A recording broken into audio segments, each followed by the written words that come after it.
Sooner or later, we all end up simply quoting our mothers. Ladies, gentlemen, and variations thereupon, this is modern escapism.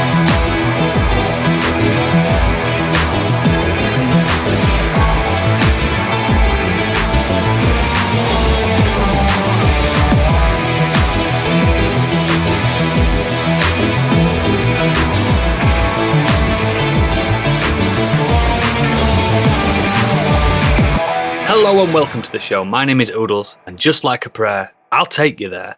Joining me today, the mother of all news hounds and MILF chaser himself, it's Biggie. Good evening. Also, to escape his parental duties, he hides in the cinema and lets his wife do all the mothering. It's Stig. Yeah, it sounds about right. Hello.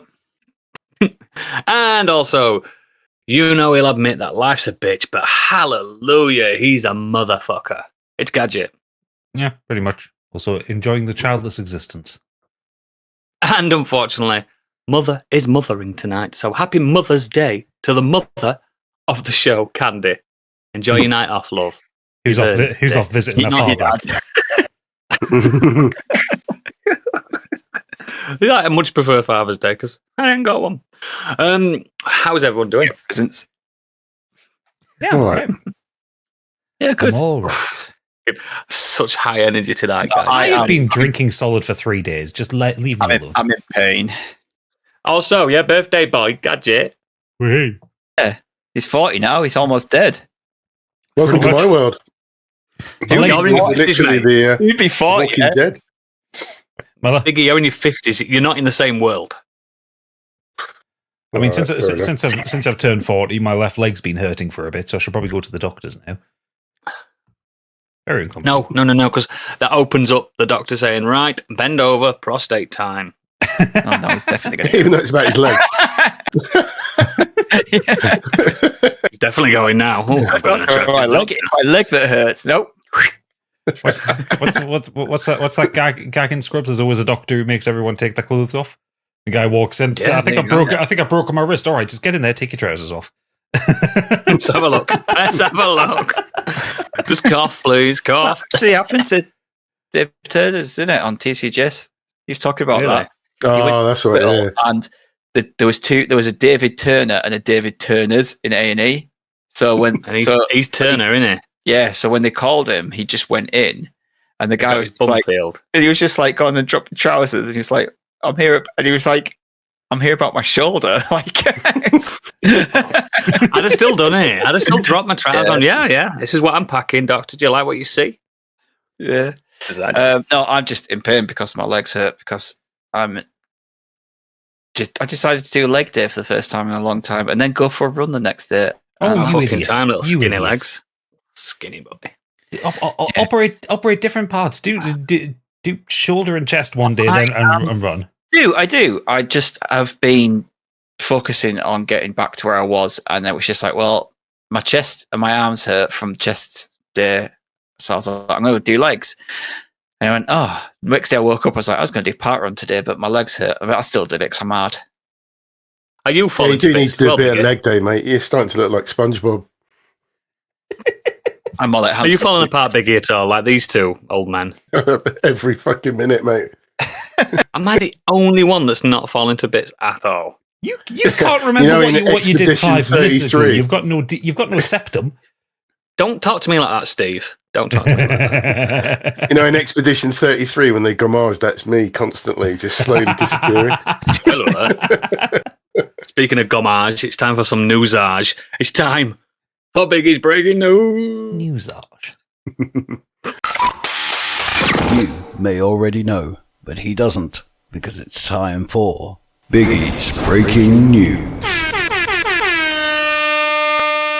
It's quite a lot of news, and the Candy's not here, so let's get cracking. Might have a bit of space. Fucking hell.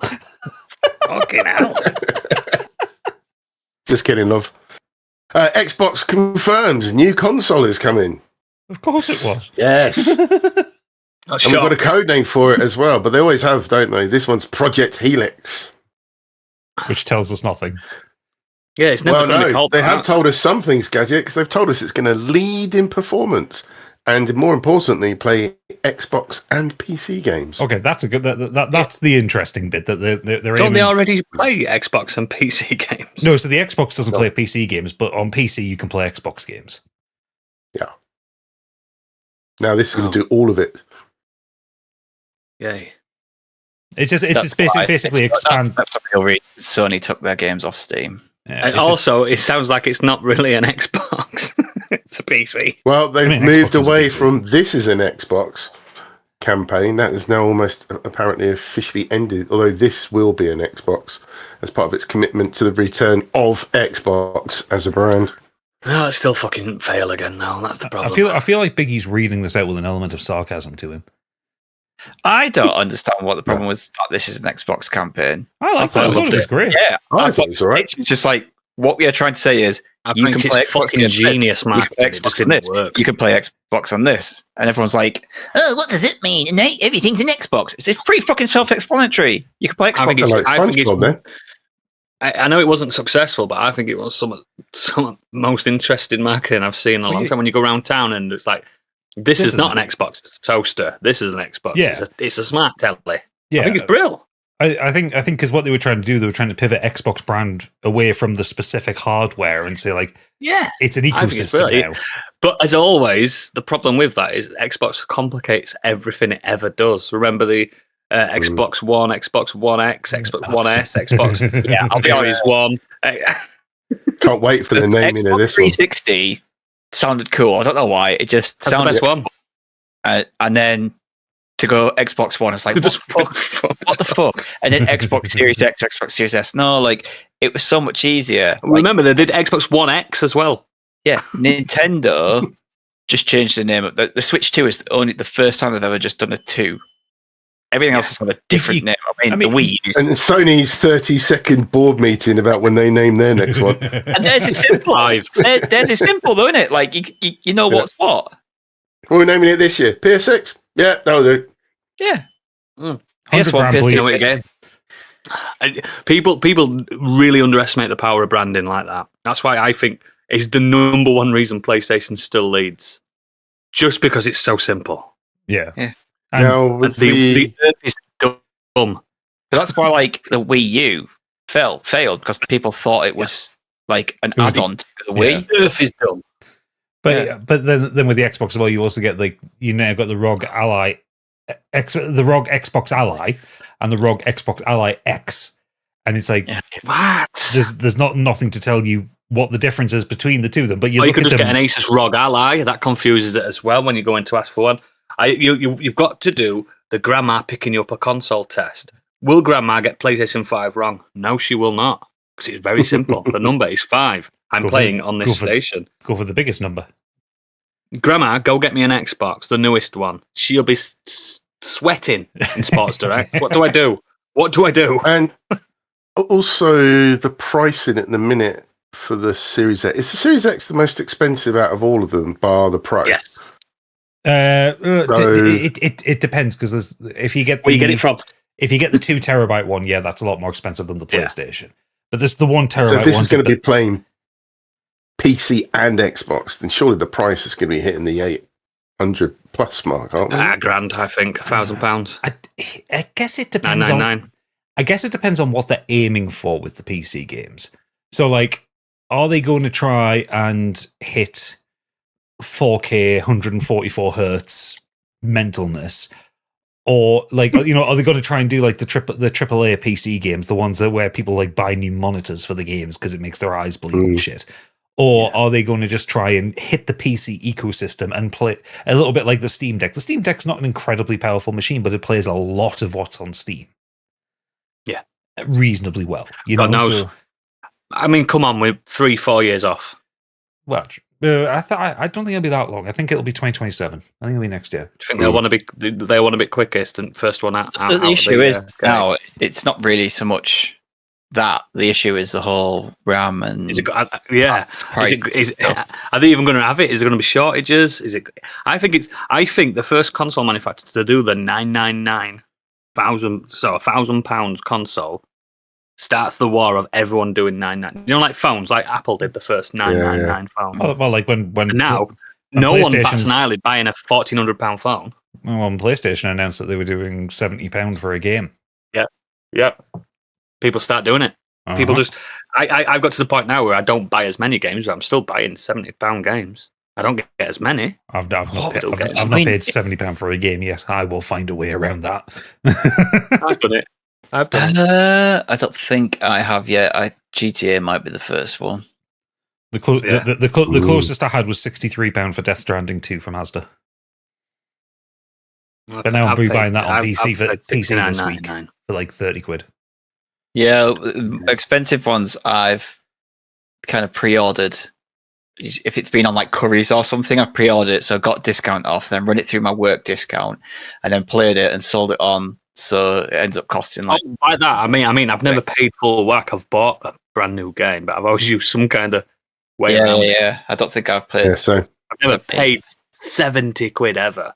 Well, that's because I don't have a PlayStation, so I don't have Same. PS exclusives to get. It's only first parties that are that expensive. And everything on Xbox has been part of Game Pass, so that's why I've probably never done it. Been a huge success. Anyway, next. That's for me. well, speaking of The Walking Dead, Resident Evil Requiem is likely the series' biggest launch ever. After Capcom announced that the game has surpassed 5 million sales in less than a week. Outstanding. I mean, let's see what our resident speedrunner Gadget has to say about Resident Evil Requiem. It's Mr. Speedrunner over there. I fucking loved it. I thought it was great. Absolutely batshit bonkers game. But You fucking flew through it. I don't think I did. I still spent 16 hours on the fucker. I just spent a lot of time You did in it the inventory. 10 minutes quicker than me. You're a speedrunner. Filthy casual, isn't he? Filthy casual. He might be a casual, but he did it. I tell you what, I was really struggling in Grace's sections early on. Like, I kept getting mobbed by them, and it was just like Scary, isn't it? Well, no, it was the combat because Grace is not a fighter, so I kept getting killed. It was just like, yeah, fuck it, go to casual. I wanted to do that before I stopped having fun with it, but no. Just use your bullets. Don't people worry about conserving the bullets? The game provides. Use them. Just fucking use them. No, I use it. I shot so many zombies. It's when people are like, I'm going to save the Requiem now. You'll get them for last boss. I mean, I used my Requiem by mistake because I clicked the wrong arrow on my thing and I shot it and it used it up and I went, oh, fuck. I just wasted that normal zombie. Yeah, I finished it last night and I got the achievement in, I think, halfway through Leon's second section for killing 300 enemies. Yeah, I got that. I see streamers and they're just like dodging stuff and I'm like, why haven't you not just killed them? Shoot them. Just get rid of them. There's only plenty of arrows. There's only one fight towards the end of the game where the game explicitly tells you maybe do parries here. And he gives you like the tutorial message when it comes there up. is. Yeah, it literally pops up and tells you. Big, are you ever interested in playing this hit? Not in a rush. I haven't You ever played play Resident Evil Resident games? Evil games since 7. So you haven't played 8. It's different. It's different now. Actually, Oh, yeah, 7 was the last what one you I remember. played. Yeah, it's just I enjoyed 7. I never finished it though. I can't remember how far I got, but I was enjoying it, and then I don't know, I just dropped off for some reason. I love it. Since 7, it's been absolute banger. Hit after banger. hit. 7, 8, 9 remakes, 2, 3, 4. Just Capcom on a fucking. Everything's been brilliant. Don't go back and Well, play. speaking of Resident Evil 4, That's my advice. I went back and played 5 shit. because I wanted some more Resident Evil. Like I think me and Gadget, since we started this podcast, we've said don't play Code Veronica, don't play 5, don't play 6. We've always said this. Code Veronica's got really good reviews from people. So Because people are fucking wrong. I will play that when they do remakes. They will do. But I was like, I want more Resident Evil. And I'll go back and play 5 and get the lore that I've not played. It's fucking shit. I don't care what anyone Shit. says. I don't even think playing it in co-op would make it any better. It is better in co-op, but it's still one of the weakest ones. It looks awful. The setting's boring. Everything's brown. There's like I got 3 chapters in, not a single puzzle, not one single puzzle. There ain't 3 any? chapters. No. There is one puzzle. There's the maze puzzle, but there's like kind of that's. Oh, like the maze, and then there's the one. key card one. Yeah. And then everything else is just hordes and hordes of zombies just running, and it's the same 4 fucking designs over and over again. Lads, couple of black lads running at you. It's just like and one Arab looking guy. That's it. When you get to like the 5th level and you start going on the airboat across the marshes. Yeah, the tribesmen. Yeah, you do get the tribesmen, which is incredibly racist because they are literally throwing spears at you, and they all go. Yeah, I after that, and everyone's like 6 is worse. I was like, I'm not even going to delve into it. I'm going to watch 6 is worse. I'm going to watch. Yeah, as much as 5 is bad, 6 is worse. No, I'm going to just watch clips on YouTube. I mean, I've got Resident Evil 4 on Steam. Go through that again, the remake. I've done it. Yeah. No, but I mean, Speaking go through of it again 4, if you want more Resident Evil. It's just a banger, that's all. No, I don't replay games. Don't be silly. The 4. I was just saying, talking about the original news story, the remake of Resident Evil 4 took nearly 4 months to hit top 5 million sales. Look, I'm telling you, That's professional Capcom are the news, ones. man, that. Stop distracting me from the news and bring it back to the story. Well, I was trying to do, but This you is not guys question just went time. up on one. I think the popularity of the Resident Evil 4 remake really has helped Requiem because it brought a lot of people to the franchise, and also the fact that it's Leon in Requiem. Like there's that connective tissue. Leon's been voted this past few month the greatest video game protagonist of all time on numerous places. He's not, but he does have some of the best one-liners. There's some fucking He's not the crackers best. I think there's better protagonists, but in that series, he's the fucking face of it now, isn't it? I can't believe people were saying who would win in a fight, Leon or Joel from The Last of Us. I was like, Leon would just suplex him. Give him a hope and destroy him. The joke was Leon would suplex him and go, well, that's the last of him. Yeah. Just show a picture of his dead daughter. Look. Given how dark Requiem is at times, there's some of the lines from Leon absolutely fucking made me howl laughing. It was the should have worn a helmet. That one fucking had me. Yeah, with the bike. Yeah. It's never going to be as good as Where Did Everybody Go? Bingo. Yeah. The difference between him and Grace is just ridiculous. It's a great game. Play it. Yeah, Move on. it is. Good. Loved it. Well, funny enough, sticking with Resident Evil, Shinji Mikami's new studio, Unbound, is building a AAA original IP for consoles He and left PC. Tango, didn't he? Oh, he left Tango Yes, ages he ago, did. and then Tango got fucking swallowed up by Crafton. Yeah, they can't do shit without Shinji. I wonder what he's going to do. Down. Yeah. Our beloved Hi-Fi Rush. No, Evil Within, mate. Evil Within was pure Resident Evil. Both of them were fucking great. People complain about. I like Ghostwire Tokyo. I did. It had atmosphere. Shinji Mikami don't fuck about, mate. He does not fuck about. Well, Hi-Fi one of his new employees is Ghostwire Tokyo and Hi-Fi Rush producer, Brilliant. Masato Kimura. Right. Everything points in a direction of good. 2 thumbs fresh.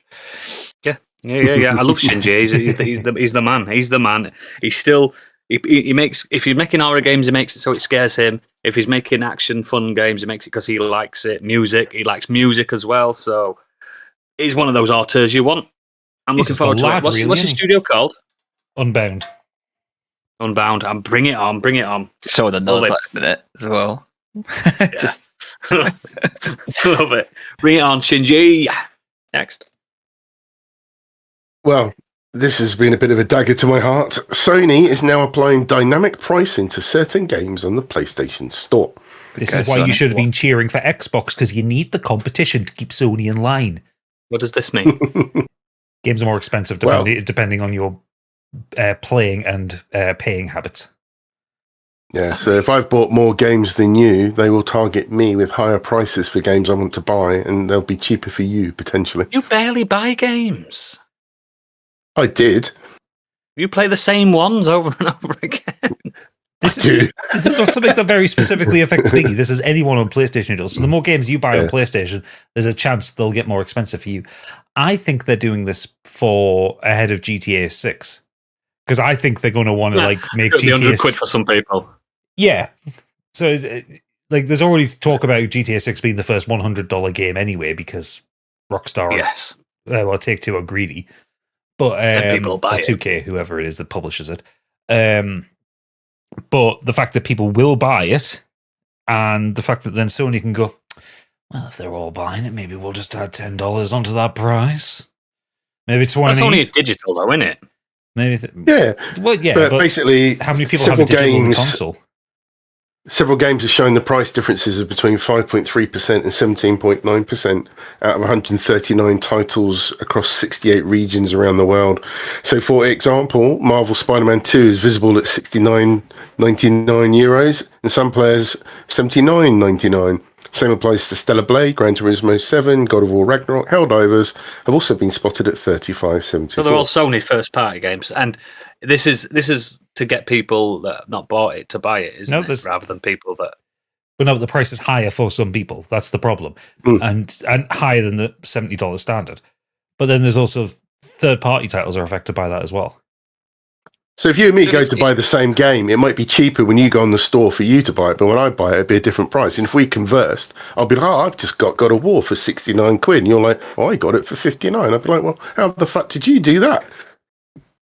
I've got a different account. I just logged into a different account and bought it.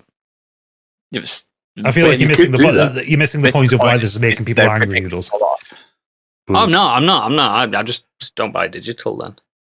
I get it. It's nasty. It's nasty shit. Yeah, but the problem is that they're pushing the market into digital, and literally some people can't buy anything other than digital. Like the idea that it's minging. Yeah, it's not right at all. Especially if you advertise it, you advertise a game at the said price, then log into your account, and all of a sudden it's a different price. I don't agree with it. Obviously, I'm just not fucking surprised. That's the problem. Nothing surprises me anymore like that. Well, you won't be surprised that the internet's been kicking off about it. But on the flip side, a court this week has heard about the millions of PlayStation players who were charged unfair download fees. So that court case has been heard in court last week, and apparently it's going to go on for maybe about 10 weeks. As Sony are going to try and defend themselves against the claimant, Alex Neil. What's unfair download? Pushing about the closed ecosystem. It's because you can't get codes online or anything like that. Yeah, Sony doesn't sell digital codes elsewhere than its store, so it allows them to fix prices and basically overcharge players. Whereas, like they have been. Yeah, and the arguments are using, like, they're comparing against Steam and Xbox, selling on CD keys and whatever. Keep Sony in check. Not going on Xbox. Well, there you go. You enjoy your hiked prices then. I won't buy them digitally. You have a choice. The claimant's legal team have estimated 12.2 million users could be in line for £162 each. But I don't get it. But you have to opt into the be part of the court case. Basically, you don't pay anything, but you have to be signed up for it. I'm all right. I don't fancy it. I don't fancy spam email afterwards. I'd probably opt into the wrong place, and sign my life away to someone. Oh no, sorry, excuse me. I have seen something where you can opt out of it, but it actually says here the claim being brought on an opt-out basis, so eligible consumers will automatically be included. So it's an opt-out basis. So you can actually opt out of it if you don't want to be involved. Cool. Yeah, but 10 weeks' time, did you say?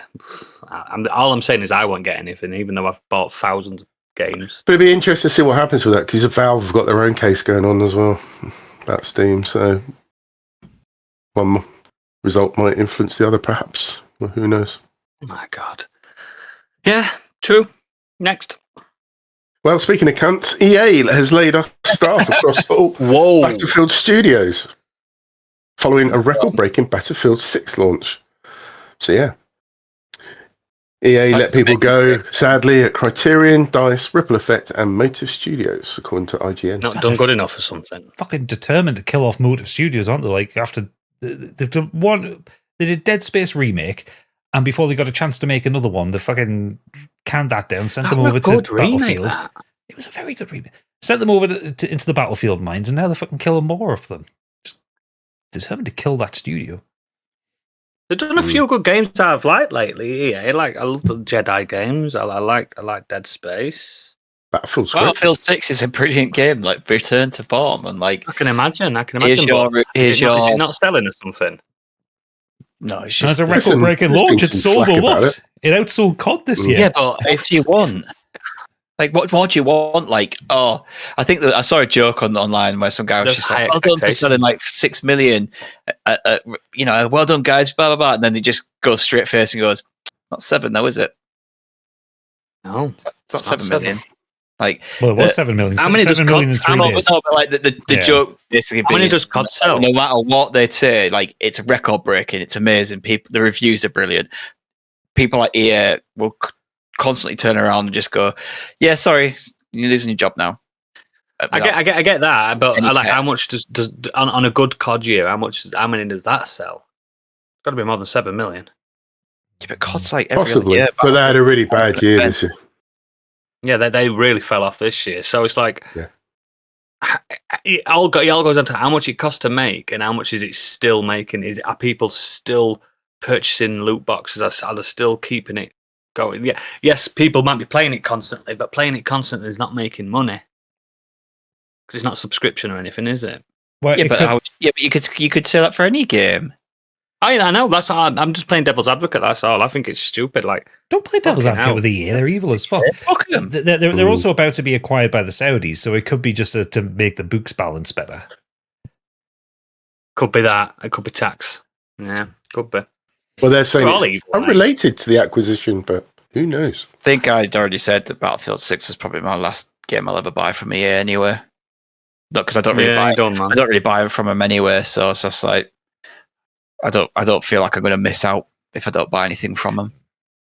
Yeah, it's not like you're a FIFA person anymore or anything, is it? No. Do they still have the license to Mass Effect? Is that them? Never played. Yeah, they own BioWare. Not bothered.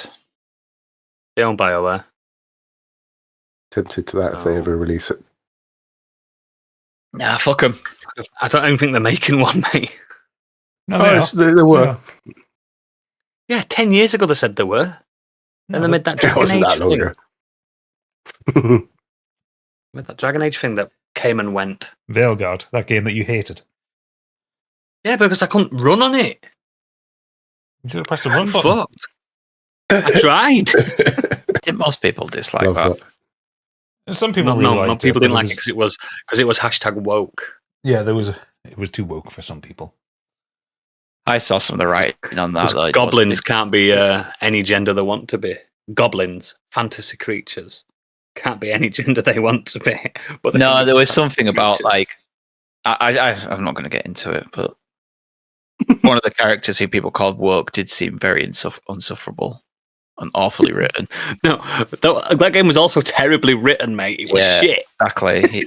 It was just shit. Like, it's all right. Being woke. It was you could shit. put these kind of characters in there, which is fine. Like, I don't give a shit. My buddy Cyberpunk character was trans. I don't. Yeah, who gives a fuck? Yeah, exactly. But if you're writing shit, you're writing shit. No, it was just shit.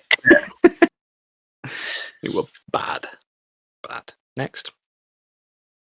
Well, talking about fall off, Destiny 2 has lost 91% of players since Edge of Fate and 97% from Final Shape. What's Edge of Fate? Expansion. Yeah. Oh, one after the last one. Yeah. Oh, that was the last one. I'm still not over that. I'll never be over that. I wonder what's happening in the lore of Destiny right now. I'm sure Bungie are wondering as well.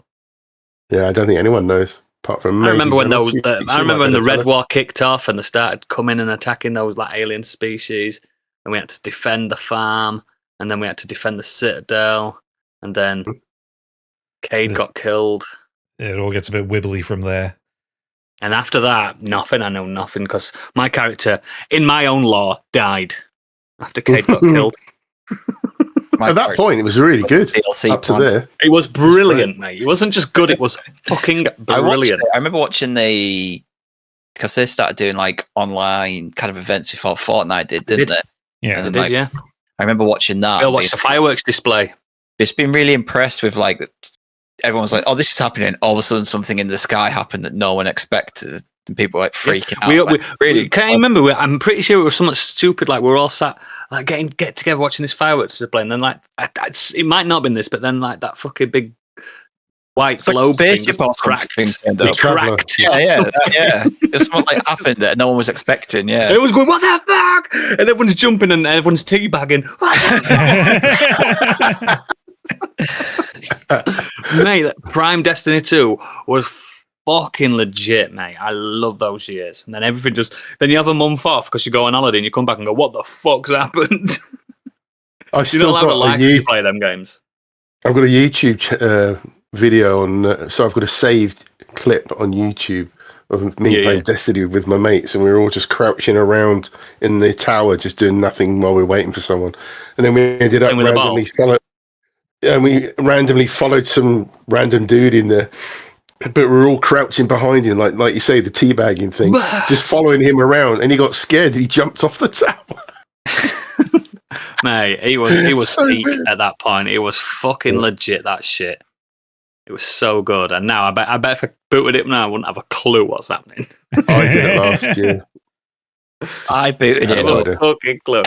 It's been ages now, because I booted it up when I got my PC. 5 years. I think I've not played it. I didn't play it before COVID, so way before that. Then It came up definitely because I bought my last PC at the end of 2019. I remember loading it up and like playing it in like 120 frames. I played a solid 2 years of that game.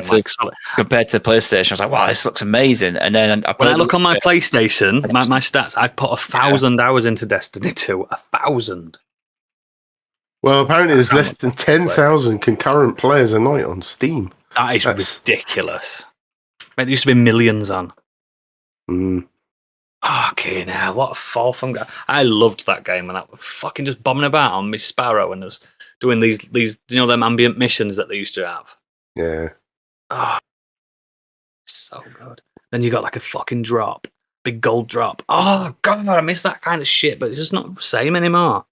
It'd be interesting to see how long they support Marathon, because by all accounts it's doing Another month. well enough. Yeah, it's doing well. Will they do Destiny 3 next? Is that still on the cards? Mate, I'll do a vow now, right? I'll do a vow now. I'll day one Destiny 3, and I'll try and keep up with it. Genuinely, because I want to recapture that feeling again, and I'd like to have a fire team with me. And I know it'd be cross-platform, so we can all play it. You know we would. You know we fucking would. I don't like raids. I do, they're good. Once you work out what you're doing, they're great. I do. I like I it. just could not be out. It was just stop trial and error. I remember doing one night. We were on it for like 3 hours. It was mint. I just I don't feel like I've got anywhere on this. I was like, this is. I just got the rest of them carried on. I was like, I'm off. Just Do you remember that pyramid? It was mint. It balls the life. You get underneath it into the exhaust. Oh, it was just like, okay, now you do this. Now you do that. No, wait there while I do this. Now wait there. Now do that. Yeah. I just want to fucking shoot something. But when we killed the Bathhouse. fucking Always remember Emperor the guy, bathhouse and the Oh dogs. no, man! I just bored the life out of me doing those. Like so. the bathhouse, I remember that. You killed the big Emperor guy because you all worked as a team to do Much it. preferred when I was You out get in the open loads area. of mental, like, Stargate-looking guns. It's like, yeah! When you're out in the Yeah. open area and you're getting like people attacking. you have to That was go good. to things. That was good. Ping. Oh, something's happening over here. Go here and do this. Yeah, that was so But the whole fucking- trial and error stuff. Like, I mean, I don't like roguelikes anyway. So stop starting again and redoing things and redoing it and redoing it. Just no. I was the one with the hood on the cape. That was I can't remember what class it was. The Ranger. I was the Titan. maybe? Yeah. Oh God, I missed that shit. I was the green guy anyway. Cool. Oh, I missed that. Bring it on. I genuinely don't hope Bungie die because I want them to do a new Destiny. Same. Oh, That's the one I'm hoping and praying. Like, do I buy Marathon just to support it and never play it? Do you know what I mean? Just to support them. You might like Just to show Marathon. local. I wouldn't, mate. I wouldn't. I seen it. No, it looks like cataracts to me. Next, Speaking of cataracts, but not linked, SAG-AFTRA, that's an acronym, issues do not work order for Mega Man Dual Override. That's right, the Screen Actors Guild has issued a do not work order for Mega Man, instructing union members to withhold any voice acting performance work until further notice. This came out on March the 9th. what the As discovered. producer has failed to initiate the signatory process. In simple terms, they say the production has not properly started the process required to become union signatory project. Yeah. And there's an update to this. Ben Diskin, Mega Man's voice actor, has also exited the game over the union-related concerns. That's good. That's a good thing. Make Stand sure up. they're up to press. I mean, he's Sure been look playing Mega Man impressed. for 20 years, so he's a bit upset about it. Yeah. He's the blue bomber, isn't he? Yeah. He's just don't do anything until your union says yes. Trust me. The Capcom will back down. They'll back down and say, shit, sorry, we didn't have that. It might be something along the lines of like certain things in place rather than it might be negligence rather than Malice. evil. Malice, yeah. You just never know. You never know with it. And it's a Japanese company, do you know what I mean? They don't really like unions at all. No. They like to instigate Mario time all the time, don't they? They like to instigate 100-hour work weeks.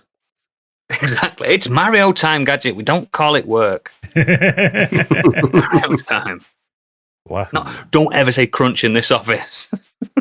Ever. Next. Over to the world of film and TV. Well, we've had a TV series, we've had spin-offs. We now have a Game of Thrones movie officially in the works with Warner Brothers. And Okay. it's been written by writer Bo Willimon from Andor and House of Cards. Good shows. Despite. mean, The film do version we is need being this? envisioned as a mammoth, Dune-sized feature film. Why not do a miniseries? 2.5 hours. What they're doing now is about the Targaryens. It always is. Just reading through the rest of it. It's I don't think it says it. Aegon the First conquest of Westeros. Oh, so it's the conqueror, the first conqueror of the Seven Kingdoms. Yeah. I don't think. Fair enough. Do we need this? What's this? Nope. Game Sorry, of I Thrones was- movie. I think people'd rather have a new book. Yeah, it's fine. Imagine all. Yeah, They look amazing, and Look, I've not seen any Game of Thrones media that's been bad. So I've got yeah, nothing I mean, to- despite the ending, how it ended, like everything's been still not great, bad. really. It's still not bad. So And if you watch Night of the Seven Kingdoms, that's the best thing they've ever done. It's amazing. It's really good. I quite like House of Dragons. I never finished it. I must go back and watch Yeah, the second Dragons series. is brilliant. House of the Dragon's I did great. enjoy that. it's so different. Like that's all like very Yeah. political. Yeah. Yeah, that's a lot more people talking around a table than Game Yeah, of like, Thrones. there was obviously Mm. a lot of politics in Game of Thrones, but that obviously had like Not that much. a bit more of a standard adventure fantasy vibe to it as well, with some of the Yeah, because characters. you had multiple characters. With House of the Dragon, you had two families. That's it. Yeah. Two sides of the same family, really. And some dragons. And some dragons. Many dragons. Many dragons. Lots of incest. Lots of incest, and we do like it, don't we, boys? I'm joking. I was Next. going to say, it's just like hanging out in Wakefield. No incest around here, mate. Speaking of incest, Pixar announced. No, I'm not going to say it. Just kidding. Pixar's new film. No Was it relation called at all. Boo? Literally. Pixar announced the sequels. Yes, Pixar has been pretty busy at the Story. minute with the sequel to Monsters Inc. 3. You've got Toy Story 5 going. Yep. And Five? a second film for Coco. Okay. And the Incredibles 3. Coco's good. I have my Oh, The Incredibles too, yeah. Oh, that's Monsters Oh, three. Inc. Yeah. Monsters Inc. and Incredibles are very franchisable. Yeah. Like Mm. films. It They're- makes sense, doesn't it? You can make sequels about them. You can make prequels about them. Coco is not. Coco is a one and done special story. It doesn't love need Coco. anything else. Does No, not need loved it. Coco to go back into the world. It had a beginning, middle, and an end. Yeah, it And we has, all cried. it has a definitive ending. I loved Coco. I don't need Coco to be dragged back into the world of the dead. Like, no. No, It's, The other yeah, two, fine. yeah, Happy like, with that. there are some Pixar properties that you shouldn't do sequels to. Like, you can't do a sequel to Up. You couldn't do a sequel to Soul. Yeah. You No. know? But you why can do a did they sequel- never do it? Ants 2, not Ants. Bugs Life 2. I Because loved bugs Life. they die after like a week. They're all I dead. loved Bugs Life. Just watch Ants. Brilliant. Because everyone No, knows 'cause you need more Woody Allen in your life. I Especially don't Woody need Allen less. romancing Sharon Stone. No, you're right. You are Need right. a guys. list. Like, there are those films that you just cannot do sequels Yeah. to. No. Like I don't want to see a sequel to Wall-E. No. Don't need one. No. If you're going to give me more Incredibles adventures and more Mike and Sully, yeah, fine. I liked Monsters University. I didn't like Monsters University, so It was all I right. did. compared to the first one, like it's not. Yeah, It's nowhere near as good. Like Finding Nemo did not need a sequel. No. What about Cars Nope. 7? We need another Cars. or planes? Cars, I've never seen a Cars film, but that again is a perfectly. good I've never seen a Cars film Good either. franchisable film where you can make sequels. Fuck I knows just how love that the managed to darkness get about 3 Cars films that no quicker. humans exist. Oh, that managed to get 3 films quicker than any other Pixar property. It's because they were very But easy no- to make toys of. No humans Yeah. exist in the Cars universe, and I think that's sinister and beautiful. Well, they're car doors. Why do they need them? it's a weird world. No, but like, I- they have I like- hospitals. I like the first. So is car- the car midwives? I like it. You don't need to know. I like the first Cars film. 2 was Yeah. terrible. 2 was fucking awful. There was one where there was like the UN, the United Nations, and all the cars were Yeah, all that like was 2. Sacre Yeah. bleu, and one was German and one was I have Chinese. all 3, and they're the only Pixar films I've never watched. I just Oh god, that and Lightyear. I've never watched Lightyear yet. I didn't know that was a thing. So there's 5 Toy Stories. There will be. There will be. So there's some of the 5th one comes out. Yeah. I've only seen the last one I saw was the Pink Bear one, that nasty That Pink was 3. Bear. That's 3, Yeah. yeah. Oh, it's I w- all right. Like people shit on 4, but it's a perfectly good film. It's just not as good as Toy Story 1 to 3. Yeah, there's It's a nothing, good film. there's nothing wrong with 4, but I would have been happy with them leaving Toy Story as a trilogy. Yeah, because it tells Yeah, a they didn't perfectly need good it. arc. And yeah, again, they're like, yeah, you don't really need them ones. I know why, because they do make a fucking load of money. It'll probably be the best-selling film of this year, Toy Story 5. Oh yeah, And kids love it. Like my nephew is 2, and he's obsessed with Toy Story. yeah. Yeah. So- And Tom Hanks needs work as well. Well, Tim Allen needs work. Thanks to Alan. not Tom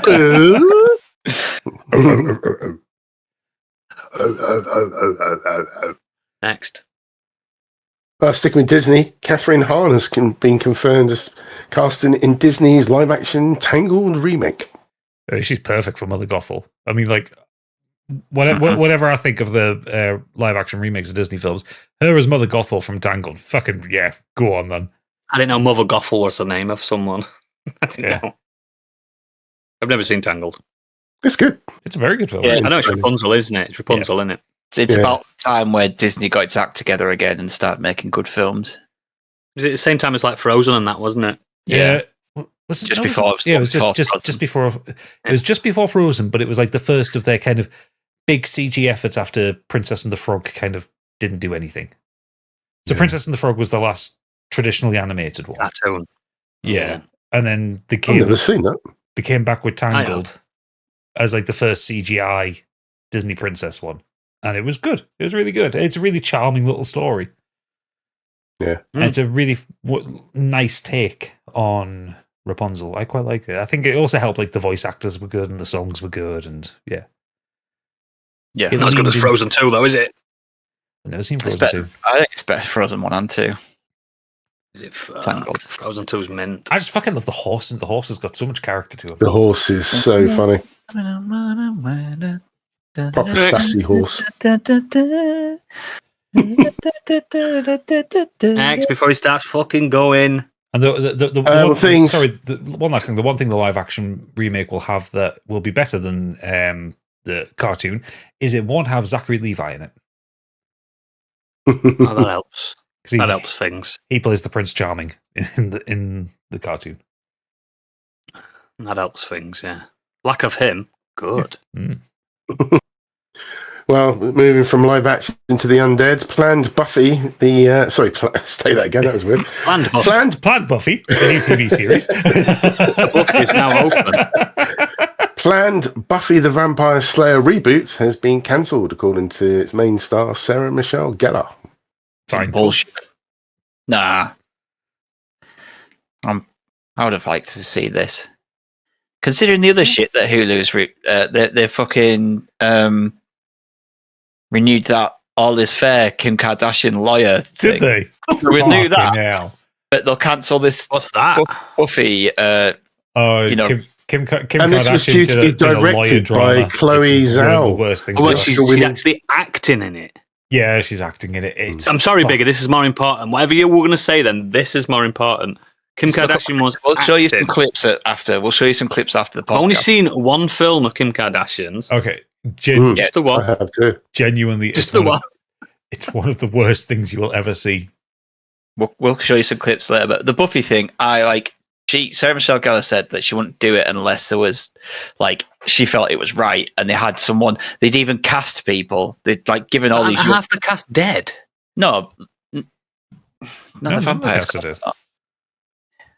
And it's going to be directed by died. Chloe No, Michelle Zhao. Zhao, didn't they? One of the Yeah, Oscar-winning director of Nomadland, Eternals, and recently Hamnet. I've heard you. Yeah. I've heard you. But isn't Xander dead? The guy who played Xander? No, he's in went jail. rails. Oh, so But it wasn't going to focus on them. Oh, so he's available. It was focusing on new. It was going to be a new Slayer, wasn't it? Buffy was going to be Slayer. the Giles She's cast character. there was literally a video of her telling this young girl, "You are the new lead Slayer," and then right at the last minute they've gone, "Now we're not doing it anymore." Fair enough. I'd rather them do an X-Files instead. Redo X-Files. But they did do redo X Files. That all the wasn't very time. good. They bring No, but X-Files not with those Yeah. guys. I mean, a brand new reboot. It doesn't work without There Mulder was and sequel. Scully, though. You don't remember that? Remember that season where it was Robert Patrick instead of T1000. Yeah, it was good. It wasn't good. Where was the sexual tension? You need the sexual tension of Gillian It's Anderson. not always and about David shagging, Duchovny. Gadget. I didn't say it was about shagging. It's the tension. You're obsessed with shagging. I mean, I'm obsessed with shagging Gillian Anderson. This is Yeah, terrible. I am too, to be fair. Jesus Christ. Needed. Boys. The truth is out there. Certainly is now. Yeah. Anyway, And the you could be police on the way. excited about one of the worst kept secrets of some sort of a revival with the Firefly TV series. Because if you've been on the socials recently, you've seen Nathan It's Fillion come around running every around. few years. But this is going to be an animated series, is apparently in development with pretty much all the co-stars cool. reprising their roles. Yeah, That's I'm into cool. it. I did love that TV Did you ever- show, but I would say did you ever maybe watch the battery's Serenity? gone on this. I did. Did you ever watch Serenity? Fuck me, that's such a good sci-fi film. I generally, I don't care. I love Firefly, love Serenity, and I think the boat has sailed, and this is I think so it's too. too long. It's too late. Is Adam Baldwin back? Yes, Yeah, which well, is a there you problem go. because he's a problematic piece of shit. But yeah, so That is a problem. Oh, is he? What's he done? Ain't all the Baldwins there. he's a fucking. He was part of Gamergate and all shit. Oh, no. Like that, yeah. Yeah, he's not very nice to women. Don't think he was very nice to Summer Glau on set. Because she was That's obviously dead young when she did that first season. She was lovely. What a was. lovely woman. I just think I mean, like you meant. cool. I would have loved I was Firefly agreed with you. carried on and been a thing, and we got 6 series of an amazing TV show. But okay, I'll maybe watch it, see if it's any good. I but- watched It that was a film. good TV Every- show. I think the film's better than the show. They kind of tried to tie things up, Don't didn't let it, us really, be in a too way? many unanswered questions as well, though, which is again Yeah, it did. a problem. It did. That's- It did. I think for me it all depends on what they're exploring with it. I don't really want to know much more. I don't want to know more about the Reavers. I thought they were a very good, scary baddie. It's done, isn't it? But it's Done, done. isn't But it? it's like I don't want them to be explored more. I want them to be a mysterious baddie. It's kind of like how Yeah. the Don't- Borg got less scary in Star Trek the more you saw them. You know. When they started having Serenity, was it- morals. Yeah. In Serenity, was it the Blue Men or something? And not the ones from Arrested Development. It was Hans, It was Hans something- Blue Enemy. You The might- women are you not might- from Arrested no. Development. No, but I'm joking about the Hands reference of to the Blue. show. 2x2, Huh? Hands of Blue. Yeah, that's it. Never found out what they were. Who were the No. 2x2 Hands of Blue? Never know. Repeated over and over and over again. Who are they? Don't know. Fuck it. We didn't bother. Never know. Never know. Never got to end. Never got to end. Next, move on, because we're fucking hell nerding out today. Quentin Tarantino's West End play gets a title, synopsis, and a release window. He's going to do fucking anything to not direct that last film. Oh, there'll be books, Fucking West shows. Quentin plays. Tarantino. Random, West isn't End. And if you're interested, it's a Popinjay Cavalier. It's described as a swashbuckling comedy. Oh, I'm surprised it's not called just the N-word. On the West End. I'm off to sea. Don't you can't censor yourself. Stop. Is it not just Margot Robbie sitting on a chair with her feet up? What is it? Is it actually Margot Robbie is the Do we have N-word. to know what it's about, or is it just? Set in 1830s It'll be Europe, the play is a swearing. rambunctious comedy of deception and disguise inspired by the grand swashbuckling epics of stage and screen.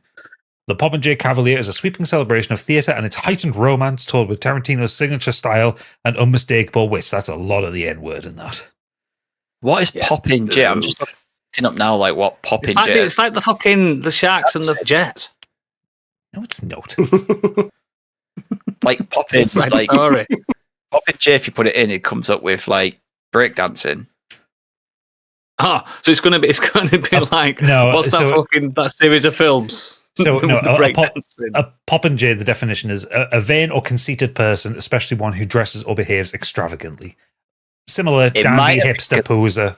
It might have been because I put What did you popping. put in, without- Stig? Body popping. No, I put popping without a G in, so as in Yeah. popping. Hustle and Flow. That's what I was thinking That's of. what I Hustle thought and Flow. when Tarantino writes something called popping J, all I can think of is just like that and hip hop culture kind of that side, rather than just being like. Popinjay, someone, usually a man who is too interested in and proud of their own appearance. He regarded his rival as a conceited popinjay, according to the Cambridge Dictionary. It's about me. It's about you. Yeah, it's Saying the N-word. It's going to be 1800s N-words. What is that? Is that count in the script? 1800. 1800 N-words. Do you think it's going to be like Hamilton if he likes his sort of R&B black music kind of links to He does his like black movies? music. He's open to that, definitely. But he likes I think it 70s could be black Hamilton. music. He likes funk. Mm. He got a taste of how much he could use the N-word in the 1800s with Django Unchained, and he wants to keep using it. I can't believe how many times that I know it's about that, but oh wow. I mean, I'm not It's surprised. historically accurate. It probably is. Not in America. It is. I mean, it's still prevalent today, unfortunately. Anyway, we'll move on because Biggie's gagging to say it. Oh, he's so close. He's on the edge of it just dropping. He's going to go into his car and listen to his music and start just reeling it off in his rap music that he usually does it because he definitely If I'm says not careful, I'm going to do it like John Davison at this point. Oh god. Oh god. Fucking hell. Let's And next not. up in Let's Biggie's not. World of Death, Biggie. He We shoot him to proper let silence down him. by the BBC, that poor guy. I just watched that film as well. Really sad. What? Sad state of affairs. No Anyway. idea. Just talking to himself. Next. Over to the Weird World Web. Yes, Cortical Labs makes 200,000 living human brain cells play Doom. Sorry, you just went. This lab made 11,000 brain cells, and you just went play Doom. It was Yeah, your if you delivery on remember. that. It was very Jeremy Clarkson. Basically, back in, if you remember, 2022, researchers took mouse and human neurons and placed them on an electrode and had it playing the video game Pong. Yep, they've stepped things up. They've leveled up. And now, 200,000 So are they neurons just using can play these as Doom. like analog computers? Is that how they're doing it? In theory. Yeah. I mean, it's kind of horrific, really, the growing brain When cells. a demon appears on the left of the screen, specific electrodes stimulate in the sensory area of the neural saying, cortex it's just- on the left side. The just neurons analog react to the computing. stimulation. We then listen to their response. The spikes interpret that activity as motor commands. And if the neurons fire in a specific pattern, the Doom guy shoots. And if they fire in another pattern, I get it, he but moves right, and so on. In theory, you could get 12 million abacuses, and as long as you've got someone to use it, you could compute that to play Doom. Yes, that's the basis of computing. That's just I assembly know, language. that's what I'm saying. It's just all it is, isn't it? I don't know. Why don't you be funding cancer research? Because we're trying to find anything to Doom that Doom can play on. Can you install Doom on It's more 200,000 neurons? Yeah. We'll So they're going to work out that you can shoot cancer. Oh, God, they'll have a tumor playing fucking Doom next. I mean, I don't know. I just find this really creepy, and also because that's kind of like I've seen so much dystopian fiction where human brains are used for like horrible things. It's a bit clony, isn't it? It's a bit clony. It's a very much a major plot point in Nine Souls. Like it's a very major plot point in Nine Souls. And yeah, no, I don't like it. I don't like it. I don't like it. Yeah. I find it borderline like. It's not ethical. There's no ethical reason to do it. Not helping. And Like, it's just a bit, yeah, like they're teaching like a little cluster of brain cells how to play Doom. How long before they're just growing brains to run an AI? Data growing center? brains and replacing people's fucking brains. No, just fucking a rack of brains all running ChatGPT. Oh, like Mother Brain. Yeah. And then Mother Brain decides we don't need humans anymore. Blow. And we've learned everything we've learned from Doom. So we're just going to murder everybody. Which would be ironic considering the name. Yeah, exactly. Oh, Exactly. no. No, I don't like this. This is not weird. This is Well, haunting. This will cheer you up then. Man's blue skin, A&E panic, was just a bed sheet dye. A man was rushed to hospital after his skin turned blue, only for medics to discover it was dye from his new bed sheets. Tommy Lynch from Derbyshire said he had woken from a That long says sleep it all.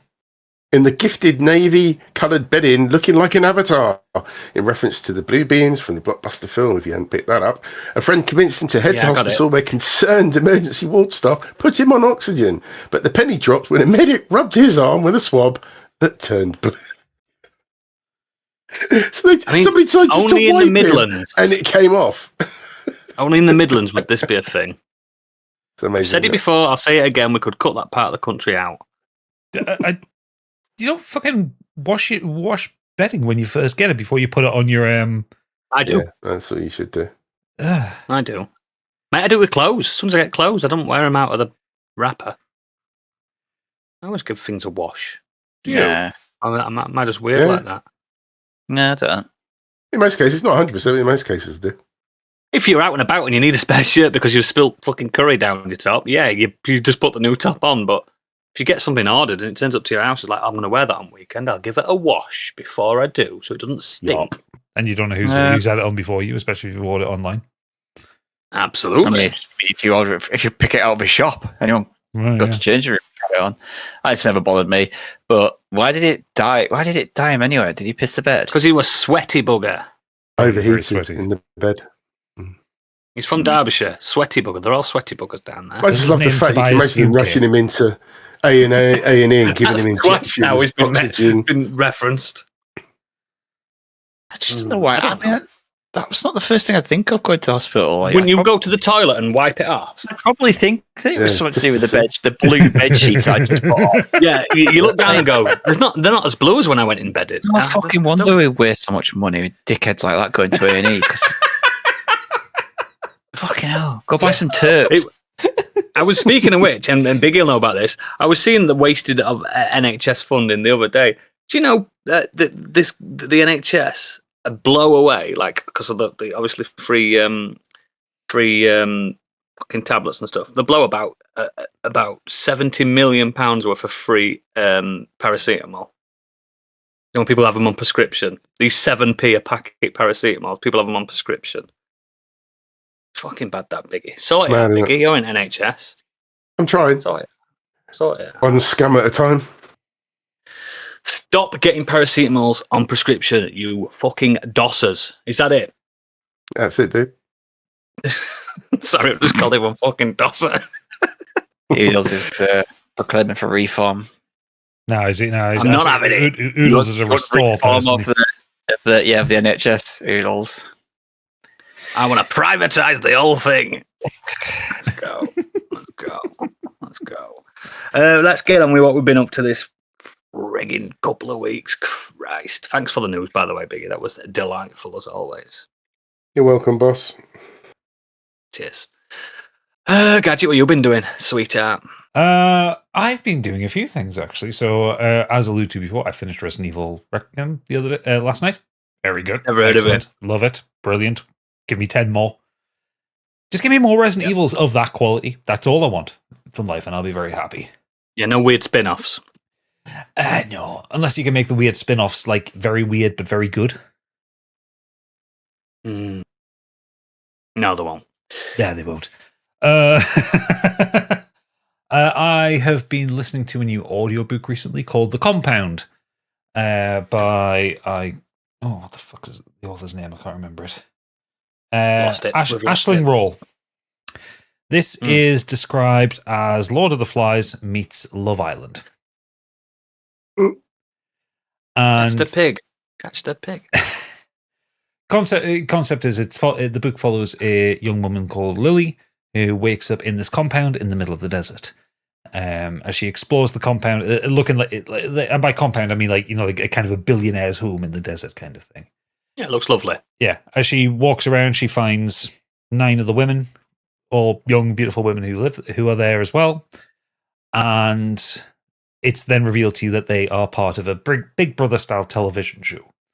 They have to get the house. The house is in a bit of a state. They have to get it all tidied up and ready for when the men arrive. Now, the men don't wake up there. The men have to cross the desert to get there. All that for a shag.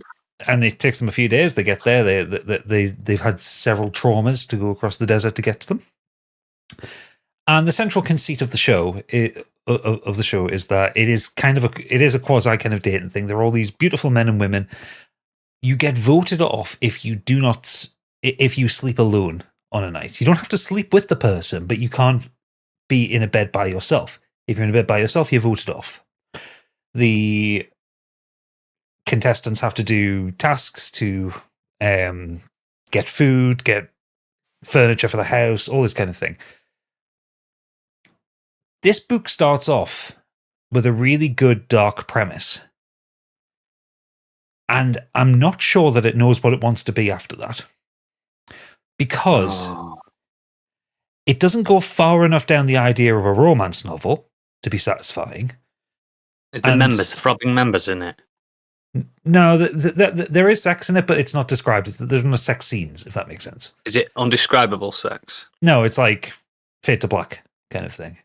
It doesn't need to describe the actual act of sex. It is just, but the characters do have sex. No, it doesn't lean far enough down the romance thing for it to be a satisfying romance novel. And I've got about 2 hours of it left, and it hasn't gone down the kind of dark, tense not much path can enough. happen. And it sounds mad that, but 2 hours for a book is not a lot. There's not much left, is there? No, and I'm hoping at least a satisfying ending because the prose is really good. It's really well written. But yeah.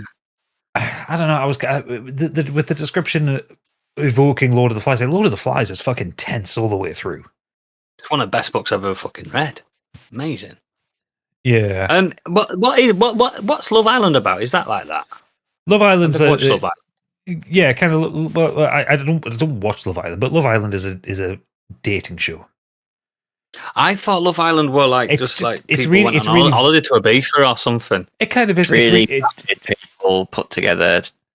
Yeah. Just How do you win Love Island? You'd be the last one voted out By the public? nobody wins Love Island. Everybody Nobody loses. We all lose. But anyway, yeah, That's the controversy around Love Island and how contestants have been treated. Contestants being treated and Follow up a bit on the original host was bullied by the tabloids to the point where she took her life and stuff like that. and stuff like Really? That's awful. Yeah. Oh, was that Caroline Flack, wasn't it? Yeah, Caroline Flack, yeah. Love Island's not Yeah. great. That's awful. She was bullied? Yeah. That's awful. So yeah, like I don't know, like I'm enjoying the prose of this book and I'm enjoying the dialogue between the characters and stuff like that. But I kind of want it to do something, either jump into being full form romance. Do you want the last day to be? And now we've given you all ammo and guns and knives. No, not even that. I would just like I would like some Battle element, Royale. some element of tension to it. because I think the problem is I don't think Lily's an interesting enough character to maintain, because it's one of these it's a first person perspective book, and I don't think she's a interesting enough character to pull you through the story by herself. She needs external tension. Yeah, I get you, man. I get you. Never mind though, it's only a credit. Yeah, it was only a credit. But the main thing I've been doing this week, and I'm extremely happy with this one. Last night, I went, and Stig also did this as well. I went to see Project Hail Mary at the cinema because this weekend has been the early previews. The film comes out properly on the 19th or the 20th. Next weekend. I thought I was going to see it this weekend, but it's next week. I've booked tickets. Yeah. So this is. Don't spoil it for me. I'm joking. I'm a joking. Yeah. So this is the film adaptation of the Andy Weir novel, directed by Phil Lord and Chris Miller, who we all know from the Spider-Verse films.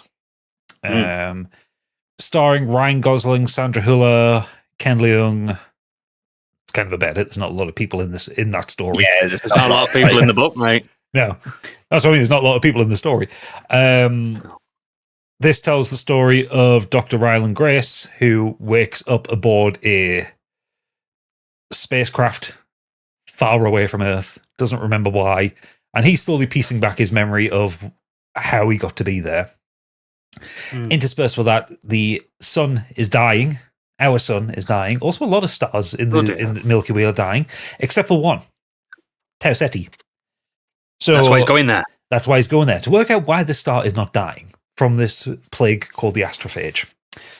And along the way, he happens into something, which if you haven't read the book or haven't seen the trailer, I'm not going to spoil for you.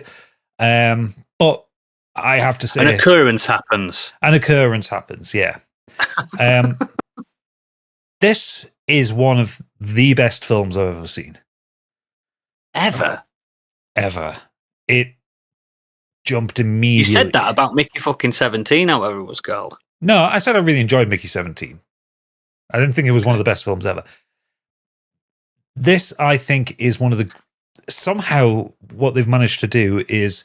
You know how The Martian was a really good adaptation of an Andy Weir novel? And it was like a very good side. Really good. Yeah. This is a better adaptation of a novel. This might be one of the best adaptations of a novel ever. Do you know what? That's exactly what I was going to say. If you hadn't said that, I was going to say this is generally one of the best adaptations of... It doesn't deviate, but if it did deviate, it deviates for the better of the story. Yeah, there are quite a lot of things that are cut out of it. Mostly because in the book, and this is just something that it's Andy Weir's science. Yeah, Andy Weir's style of... It's Andy Weir's style of writing. Not in Project Hail Mary. Andy Weir's style of writing is very in the science. So as Grace is doing the whatever science or whatever calculations, in the book he's explaining to the reader what he's doing, how it works out, what it means. That doesn't need to be in the film. You see him fucking twatting away on a laptop or on a whiteboard, and that's all. That's all you need to know. And the camera... Looking handsome. Looking very handsome. The camera only looks at whatever maths he's doing when there's something visual. Like him plotting a course and going numbers, he's not physically talking to himself. He's not talking to the camera. No, there is bits of him talking to the camera, but when he's doing the video logs back to Earth, yeah, that's what I meant. Yeah. But it's not talking to the audience. You know. Yeah, that's what I mean. It's not like Wolf of Wall Street, where every so often he starts looking at the camera and telling you what's happening. No, there's no breaking the fourth wall. No. I think Ryan Gosling is perfect as Grace. I was a little bit unsure about him when he was announced as it. I like Ryan Gosling. He's a good actor, but it's just I didn't see him as Grace. But then the way he's playing him a little bit goofier than in the book, but he's so good in this, and he's his comic timing is perfect for this film. But also his dramatic chops as well. Yeah, he's good. He's good. I like him, mate. Lord and Miller proving once again why they are the kings of colour. The colours in this film are incredible. There are some scenes. There was about 3 scenes where just the composition of the image and the colours used actually took my breath away. Did you go? Not quite like that, but you know what I mean. I've been using hyperbole here. I genuinely do that sometimes in cinema. Me, I go, and no one else does, and I'm like, fuck. And the thing that I don't want to spoil for people who don't know is perfect. There's no notes. Everything about it is perfect. I thought that thing. I always imagined that thing being bigger, but no, it's about. Check out the wire quite thoroughly. It's about the size he's described. But yeah, I don't know. I didn't have any problems with it. I thought it was perfect. Genuinely, like, it's funny, emotional, it's tense. Despite knowing what happens and without spoiling it, do they keep the ending? They do. Yeah. Good. I love that. They cut a little of the fat out of the ending, but it's all the key. Yeah, but they keep the ending. Yeah. Good, because I really thought that ending would brave me in the book. And they only added one scene that's not in the book.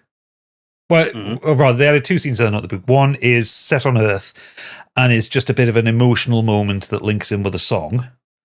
And a really powerful moment for Sandra Huller's character. Yeah. But there's one scene with Rylan that isn't in the book that the book version of Rylan would have killed to have done. Cool. So, yeah. I have a question. Cool. Yes. I don't know anything about this, so I'm looking forward to seeing. I've not read the book or anything. Do you think, though, it will do well in the cinemas for this kind of type of film? I think it'll do pretty well. One, because Ryan Gosling. Ryan Gosling is a draw. Two, the critics are fucking going mental for it. And three, it uses Harry Styles as its music. The marketing has been very forward with it, and I've seen a lot of people very curious about the film who haven't read the book. So my wife's come to see it with me. I was only interested because you guys spoke about it. So my wife saw the trailer and went, "Oh, look at that! I want to see that." Yeah, she said. Our screening was about 85% full. My screening was, and that's at an expensive cinema. The screening we went to was about 50% full, but it was the third screening of the day, and it was like the 9:00 screening we went to, so kind of makes sense for it not to be full. I think it'll do well, and kids will like it because the first 12A third of it, it's 12A, but the first third of it, I was like, I could see if Kelly gets a bit bored with this, but when a certain thing happens, I was like, she's going to love it. Yeah, and she did. She was giggling away. I could literally hear her giggling and laughing away, like throughout the whole thing. Yeah, and that's the thing as well. If you're worried about it for a family audience, there's hardly any swearing in it. I think there's too mumbled shit when something happens. Yeah. There's not much in the book. There's not a nasty book. There's no blood or gore. No. Like, it's not overly complicated. They explain things really well in it. And they don't, like I say, they don't overload you with the science, but visually stunning. The music. I'm just going to say one thing and try not to spoil it, but say this. Is it voiced well? Yes. Oh, perfect. That's all I needed to know. Cool. Yeah, cool. You love it then. Massive recommend. Really Massive recommend. Yeah. I want to go back to the cinema to see it again. This is one of those films where I walked out and says, I want to go back in and watch it again. Well, I read the book and then I listened to the book in the same week. I get that. It's really, really fucking good. It's Andy Weir's best book by a fucking massive margin. Oh, absolutely. Well, The Martian was great. Artemis was shite. But Artemis is shit. Project Hail Mary, just fucking cool. It's a film that demands to be seen on the cinema. Don't wait for the... Listeners, if I'm going to see it, I don't want an adaptation of Artemis. No. They might improve it by the sounds of it, though. No, Artemis was a bad book and a bad concept. Even Andy Weir, he mentioned something about he'd love to go back and start again on that, but it's too late. It already exists. Yeah. This is a film that demands to be seen in the cinema. You need the big screen. Yeah. Again, if I'm going, anyone can go. I never go. My wife wanted to go and see a film, and I knew this was coming out, and I thought, I wonder if she'll like it. So. I think she will. I know it's done. I know it's done like record. I saw it earlier. It's record-breaking pre-order ticket sales in China, of all places. Oh, the Chinese will love this. it's quite a universal fucking film, isn't it? It doesn't really matter where you're from. I think I think it'll sell. I think the only problem for this film is when it's coming out, because I think Ryan Gosling certainly needs a bit of Oscar buzz about his performance from this one, and Yeah, but he's not going to, is he? and Lord and Miller need to be up for best directors for it. But it's the Oscars. The Oscars is happening tonight as we're recording. You know, but they wouldn't look at this. They wouldn't look at this kind of film. They'll never touch it. Never touch it with a barge pole, mate. I know, but it's just such. Does a that mean work of art. it could qualify for next year? Then was that too late? No, it could qualify, but no one will remember. They'll just forget. They'll forget. Cool. Yeah, I'm glad it's great. Biggies are coming very soon. Maybe even the next time you hear this. Maybe. I haven't decided yet. Awesome. Well done, Gadget. I'll jump in next. First thing I want to discuss, it's not my main thing, but I want to discuss it because I did watch it and everyone watched it. And trigger warning, I watched the Louis Theroux documentary in the Manosphere. I do want to see this. Now, as documentaries go, it's a typical Louis Theroux documentary. It's great. The man doesn't overspeak anywhere. He lets the people reveal their true selves. It was about someone that I never knew anything about until this week because Gadget mentioned it as something. And I was like, what the hell's that? And then I looked into it. Then I looked at this documentary was out on Netflix. And I was very new into this world. And it's about, how do I explain it without triggering it? It's about young men being horrible. Basically. How do I explain it? I don't know how to explain the Manosphere. Gadget, explain the Manosphere. Grifters. Preying on young men, telling people that basically women are subservient. They should be men should be in power. Basically. Yeah, Tate. Or I don't believe in OnlyFans, but I'll happily sell it. Oh yeah. I own an OnlyFans. I'll happily manage girls who do sell OnlyFans. I'd never go out with one. Like a guy who was like, I believe in a monogamous relationship, one where basically she has to be. So the man can have what they want. I can go and do what I want. They're just horrible, horrible people. It's a twisted form of hypermasculinity mixed with extreme misogyny and incels. Some of it's incels. No, it's different to that. Some of it's incels. Some of it's just grifters. It's people making money off anyway, people's misery. I watched it, and it's a well-made documentary. And again, it's Louis Theroux. Louis Theroux's gift as a documentarian. He doesn't speak very much. No, he lets them hang themselves with their own words. He stares through, and he's always been good at this. He stares into the fucking eyes. He doesn't let go, and then they just carry on, and they start spewing up awful nonsense. Like every man in this believe in this that the world's run by the Matrix or something. What they call the Matrix, like the fucking lizard people. That's a Manosphere thing. Yep. Yeah, and I don't know. I can't name any of these men that he was talking about because I've never seen them in my life. But Myron Gaines is one of them. He's one of them. There's one young lad. He sounded like he was from like Derbyshire Midlands, some kind of place like that. Handsome looking lad. And he just talked absolute bollocks. And they all do. It was just being nasty to women. And it was like, all he kept saying, do you know when he was backed into a corner saying, yeah, but you're subservient to the Jews there, Louis Theroux. You're just, and Louis, it doesn't even give them an answer that they want, because he's just like, what are you about? You know what I mean? I'm just a documentarian. I'm not doing, you're talking, not me. Yeah, do you know what I mean? I remember when he was making this documentary, there was one of the guys he's interviewing tried to do like a gotcha moment, like trying to ask Louis Theroux what he thought about Israel and Gaza, because Louis Theroux is Jewish. Israel, yeah. He just doesn't say anything. He says, he doesn't say anything. He says, what does it matter what I think? What do you think about it? Yeah, what does it matter? I'm not the documentary. Yeah, it's all in there, and he's like, I'm not the documentary, you are. And then this man's saying, women are horrible. And then it's the same boy. And then his mum goes, his mum's there, and she says, blah, blah, blah, blah. And he went, all right, mummy, I'm coming. He probably just turns into this little boy. There was one. You've got to put the outro song, the Louis Theroux Jiggle Jiggle song. I remember the that. outro. When he went You've into the gotta world do of that. hip hop, that was good. He's such a good documentarian. I mean, He's he comes great. from the Michael Moore play, but doesn't he? Used to be one of his assistants. Yeah, I want to watch this documentary, but I have a feeling it's going to be like a two-parter. Like I'm going to have to take a break in the middle of it. Yeah, it's really rough to watch. The only takeaway I get from it is that, and I might be really out of touch here, but it just seems like these men just want to be gay. Genuinely. All these Manosphere boys, they just want to be gay, but they don't know how to say it. Honestly, I think a lot of people have said stuff like that.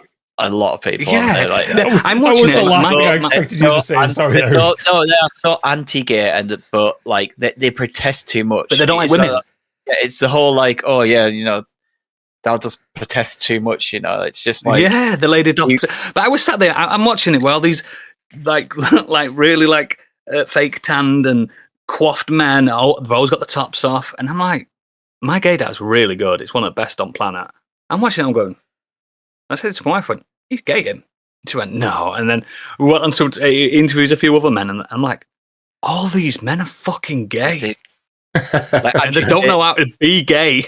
It almost crosses the line of parody, though. You almost watch this stuff and go, "You can't believe what they're saying." I haven't watched it yet, Andrew but Tate's I've gay. seen clips, and it's just he'll come out with the most insane shit. Like the most gay thing you can do is sleep with another woman. Sleep with a woman who's been with another man because a penis has been inside her. So that's gay. And So you're like, instead, just fuck a man. honestly, like they are insane. I will not be able to watch this documentary because it'll just wind me up. No, it's just like these things. it's fascinating how deluded they are. But the problem is though, Biggie, that they'll do like I never kiss my wife because I'm not showing her that affection. I'm masculine, and he goes, watch these guys do UFC. Look how muscly he is. I'm like, you're gay. You're fucking gay. It's also worth bearing in mind that some of these guys are putting this on because it's part of their grift. It's how they make money. Yeah, one of them admitted it. One of them says, I don't even believe in any of this. He said, I don't believe in any of it. I'm just putting it on. And then his live stream turned on while he was being interviewed. His live stream turned on, and then he was like, "Yeah, I'm here with this fucking Jew. I'm here with this fucking doing all this." I was like, "What the fuck?" Yeah, But yeah, it's a really well made documentary. Get it watched. Yeah, like I say, I'll do that in 2 chunks. I don't know if I can stand to watch them all for an hour. All these documentaries are the ones that I've seen. I haven't seen all of them, but everyone I have seen. His Western Baptist Church one's fucking transcendental. Oh, it's so good. Yeah. It's so good. That one inside the KKK as well. That was good. Yeah. How the fuck he gets himself in this controversial one, the Jimmy Savile one, where he basically outed him. Yeah. Like, hang on. I saw an interview with him the other day, and he said it's one of the most troubling moments for him because he didn't know at the time when he interviewed him that he was like that. He outed him. It's Definitely outed shocking, him. man. But yeah, I really know what a funny clip though. Of just like we was going up to one of them, and one of the guys just like, "Oh, why have you got such big cameras?" And he just goes, "I'm not a YouTuber." Yeah, I fucking love that. Like he's walking in there with actual broadcast cameras, not just a fucking little DSLR. No, there was that's the same bit where one of these boys is talking to the cameraman from Louis Theroux's. He went, "Don't talk to that camera. It's a documentary." He went, "Oh yeah." He thought you were like live streaming. Live streaming. Talk to me. I've seen. Who are you talking to? Talk to me. It's so fucking good. I loved it. And Louis Theroux's definitely in dad mode on this because these kids, these young men are telling him stuff. He went, "You're wrong. That's a load of shit." Just proper. I do staring down the soul. I do love Louis Theroux's kind of soft, perplexed stare. When someone says random shit, there's this look that he gets that I can't replicate, but he just kind of looks right through them in a way that he does. It's like, what the fuck are you talking about? But he looks through them in a way that's just like, oh god, I want to apologize to him. you see the bit happening, then the narrator and he goes, "So it turns out he was talking absolute bollocks." That kind of thing. It's so good. Anyway, the main thing I want to talk about is a film I watched with Alan Richardson, new film, War Machine. Have you seen it yet, Stig? I don't really have any interest in seeing it. Just the one where he's got a beard. This is the one where he has a beard at the beginning. So basically, War Machine is it's a Amazon TV film. It's got half decent reviews. It's about a marine an army man wanting to join the Army Rangers. He's been in Kandahar. This all happens at the beginning. He unfortunately loses his brother. So he made a promise to his brother that them two would both join the Army Rangers. Who's his brother played by? His brother's played by what's his name? Him who's in one of the Terminator films. Jai Courtney. Jai Courtney. Yeah, he's only in it for 1 minute. Known Australian Jai Courtney. Yeah, got a nice beard, doesn't he? Mate, he's in it for 1 minute and he gets his head blown off. Dennis Quaid's in this film. Jesus fucking Christ. Dennis Quaid's the Army Ranger guy. But anyway, he wants to join, so he's a bit too old to be joining it up, because Army Rangers are one of the elite American forces. They're a bit like RSAS and stuff like that. And he's a bit old, and they're like, I don't know. And then they go on the final exam to become an Army Ranger, him and his squad.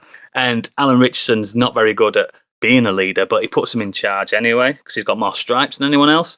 And they're on this training mission, and you get to know the people, a bit like Starship Troopers, when you see the montages, and you get to know everyone that's in it.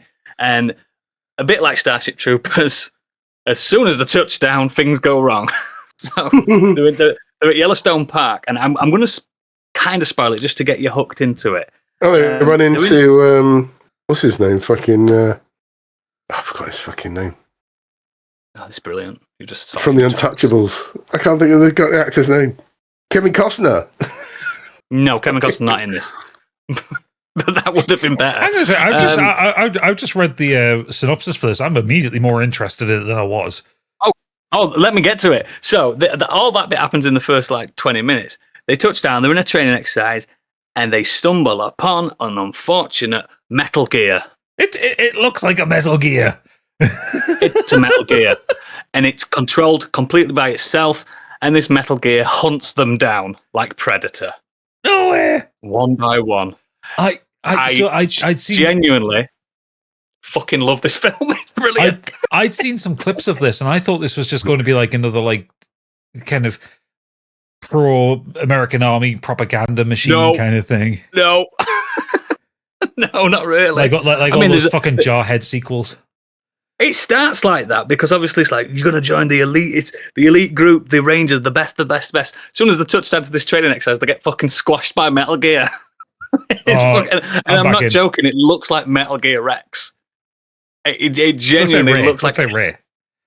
No, he's on two legs. It's on two fucking bipedal legs like Rex. It's ain't got a tail or anything, and it's got a big square head, and it's basically an alien. It's an alien technology, guys. It's like War of the Worlds meets fucking Jarhead meets fucking Reacher, because he's still too big to be in an army suit. He looks ridiculous. That man. He looks ridiculous in fatigues.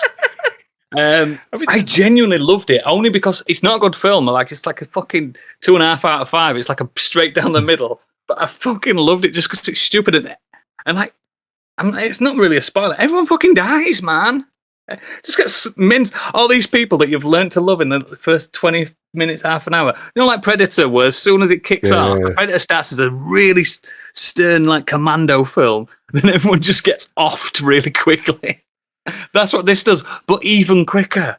Just get fucking vaporized constantly. It's fucking brilliant. Okay, I might watch this at some point. They're on a training mission. Like the Army Rangers, they're not going to check in on them because they're supposed to be isolated training missions. So they haven't got real guns. They've got fake guns. They're not real. It sounds like Tropic Thunder. Oh mate, they just get fucked up. It's so cool, and the CGI's not even bad for what it is. You know what I mean? It works, and it's mental. I didn't expect it at all. I just put it on because the trailer, I'm moved for an army film. Sometimes you're moved for an army film, aren't you? It's not an army film. It's not. It's fucking Metal Gear, mate.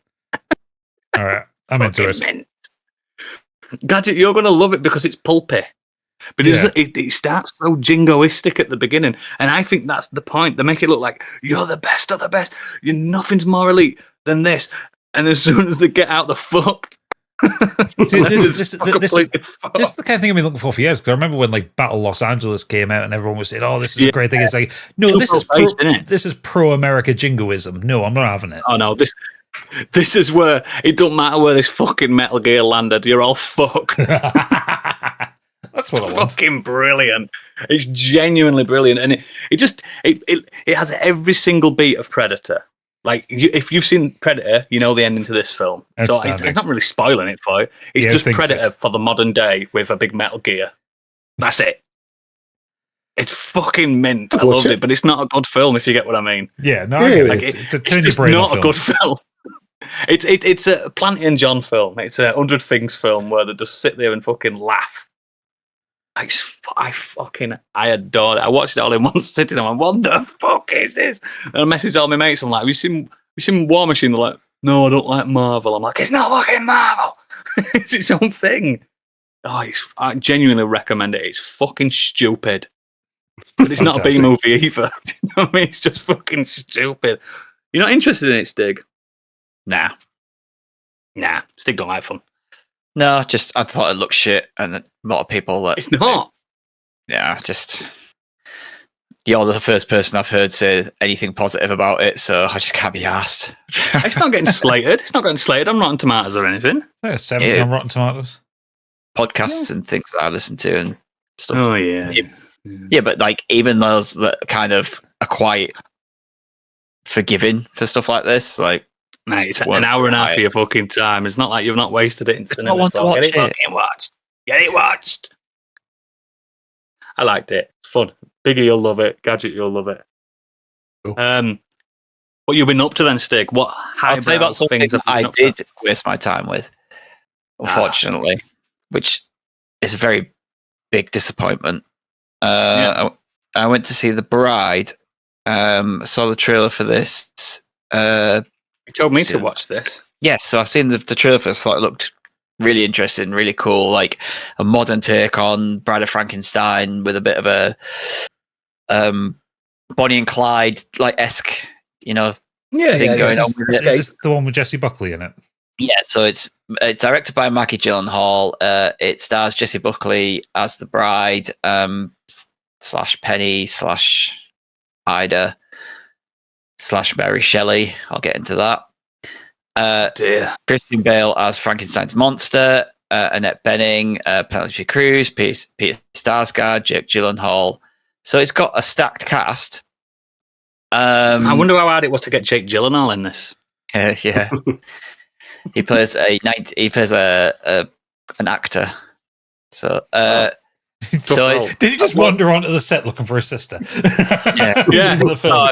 Maggie, are you coming for dinner on Sunday? Oh, while you're here, it's set in 1930s, so he's like a kind of vaudeville kind of singing and dancing actor.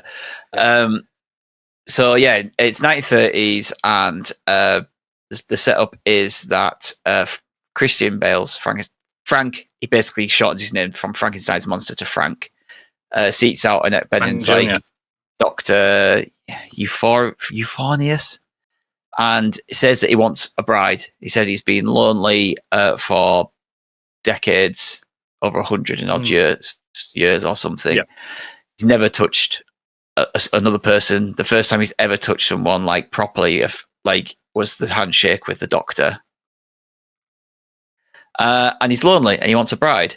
So they basically go and dig up a body, and it ends up being Jessie Buckley's body. Jessie Buckley she was a woman called Ida Bolinsky, and she is possessed by Mary Shelley. Oh, the author Mary Shelley, who randomly just possesses this woman and says in America she wants to retell her story. She wants to tell the story that she always wanted to tell. It doesn't work at all. And then so she's killed near the beginning, and then they end up digging up her body out because she's in like an unmarked grave. So they just think, oh, she's just some random woman. We'll just dig her up and make Mary Shelley's killed in America. No, Mary Shelley is possessing this woman. She's not from Scarborough. Mary Shelley's dead. She's a ghost. She's just been in limbo. She just possesses her. She just decides that. I'm more confused about the idea of Mary Shelley being involved in the story of the characters that she created in her book. Yeah, that's the bit that's confusing me. What doesn't work? Not Mary Shelley being in Chicago. She's been stuck annoys me. She's been stuck in some kind of like she bangs on about being stuck in some kind of limbo or something where Yeah. Like, in between place. She's been able to see all the horrible shit that people have done. So like she kind of possesses Jessie Buckley, who then starts like kind of there's a mob boss in there, and she then starts like kind of spouting like what he's been doing. Anyway, she just dies, because that's what happens when you spout off against a mob boss. Anyway, that's kind of the setup. The film is messy, it's incoherent, it's totally all over the place. I love the way it looked. It's very stylistic. It looks really cool.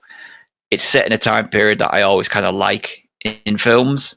I always do like that kind of like 1930s, 1940s, like Prohibition era Age of stuff. Hollywood. Like, yeah, those films kind of set back then and TV shows, and they're always going to get the hooks in me. Yeah. There's a bones of a really good story here, or a really good film. It's not done very well.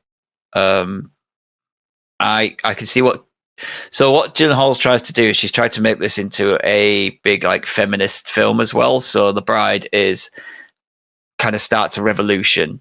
The mob boss, he silences women by cutting their tongues out, and it's like, okay, this is clear representation on who that is. Suffragettes.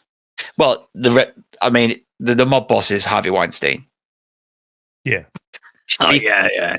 Speak up against me, I will silence you.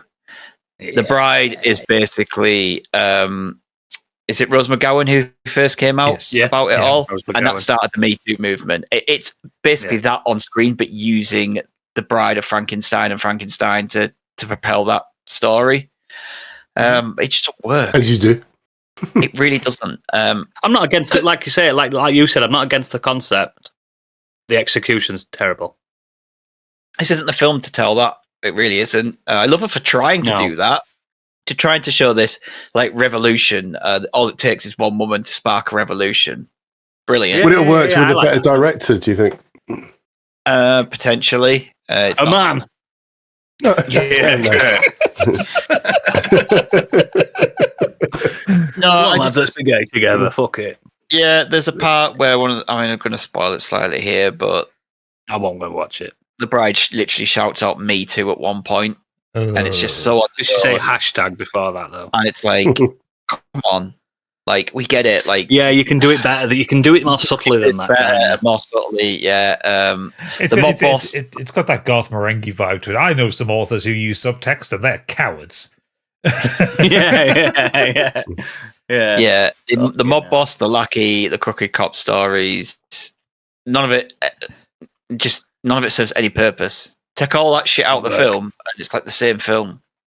That's a shame. The Mary Shelley stuff, awful. Just doesn't work. Maybe Catherine Bigelow could have done it, for example. No, because it doesn't involve USA and killing foreigners. Yeah. I think it's probably because Maggie. I'm looking at it on the Wikipedia. Maggie Gyllenhaal wrote it as well, so maybe it needed to be passed through a few other writers first to like. I think it did.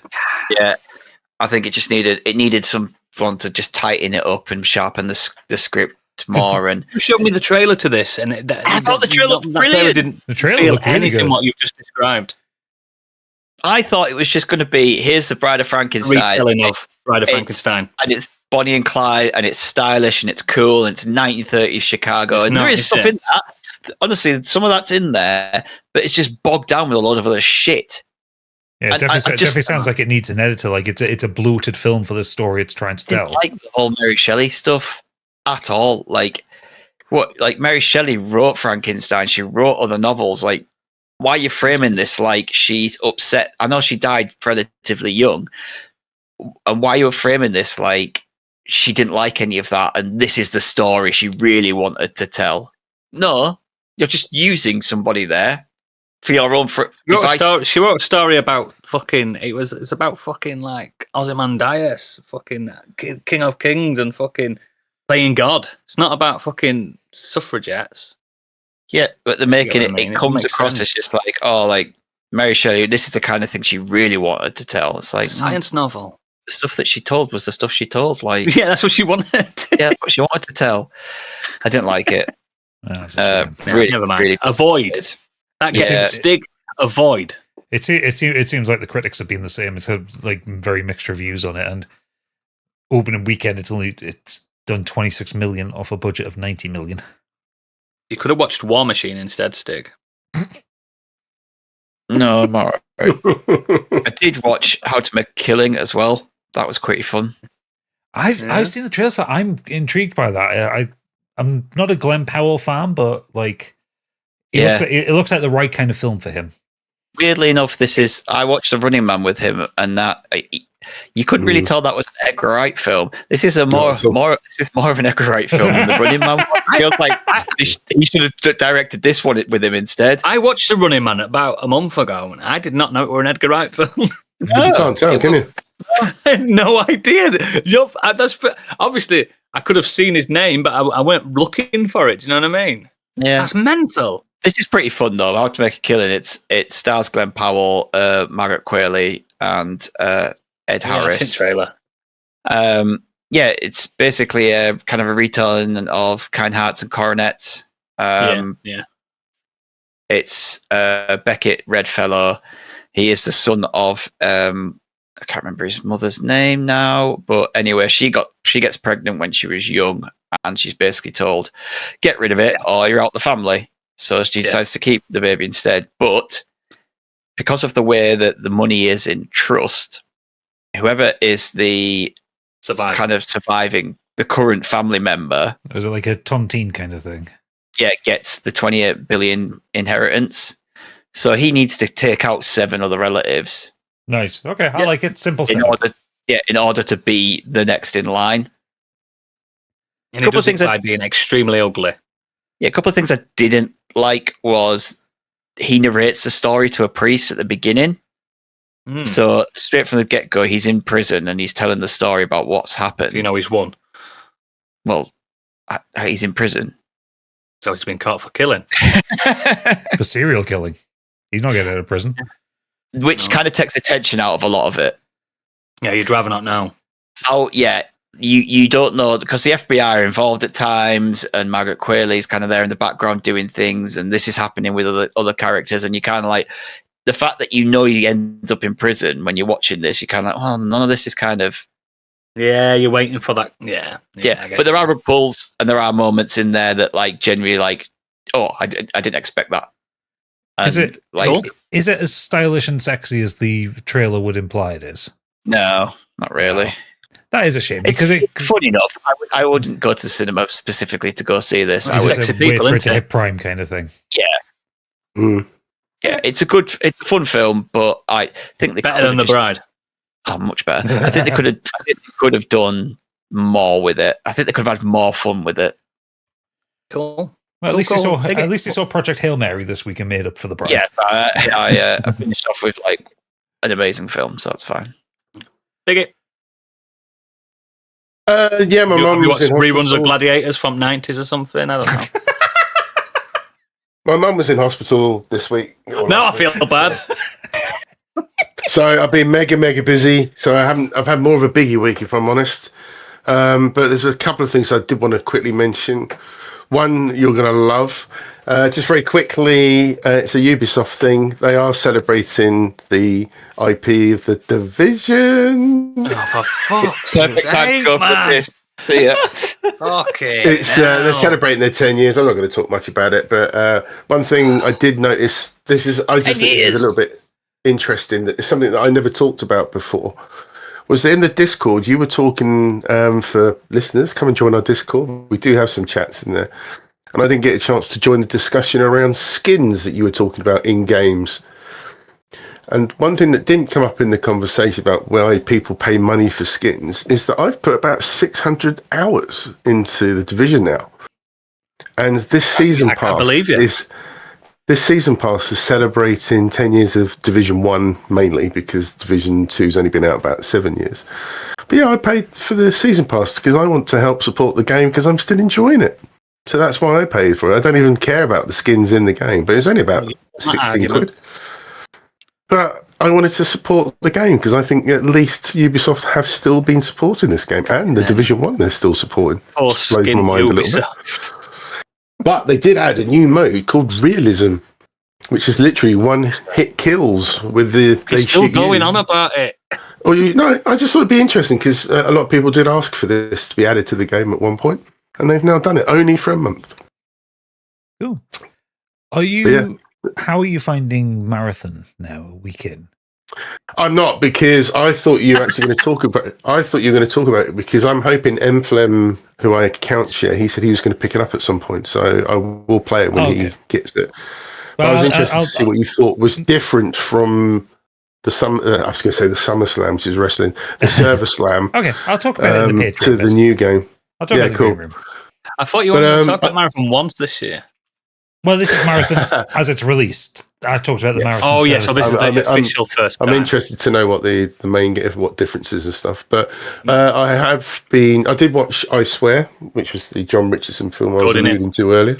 Really good. It's on Netflix. Do check it out. It's on Netflix now. I actually saw the original documentaries when they came out when I was younger.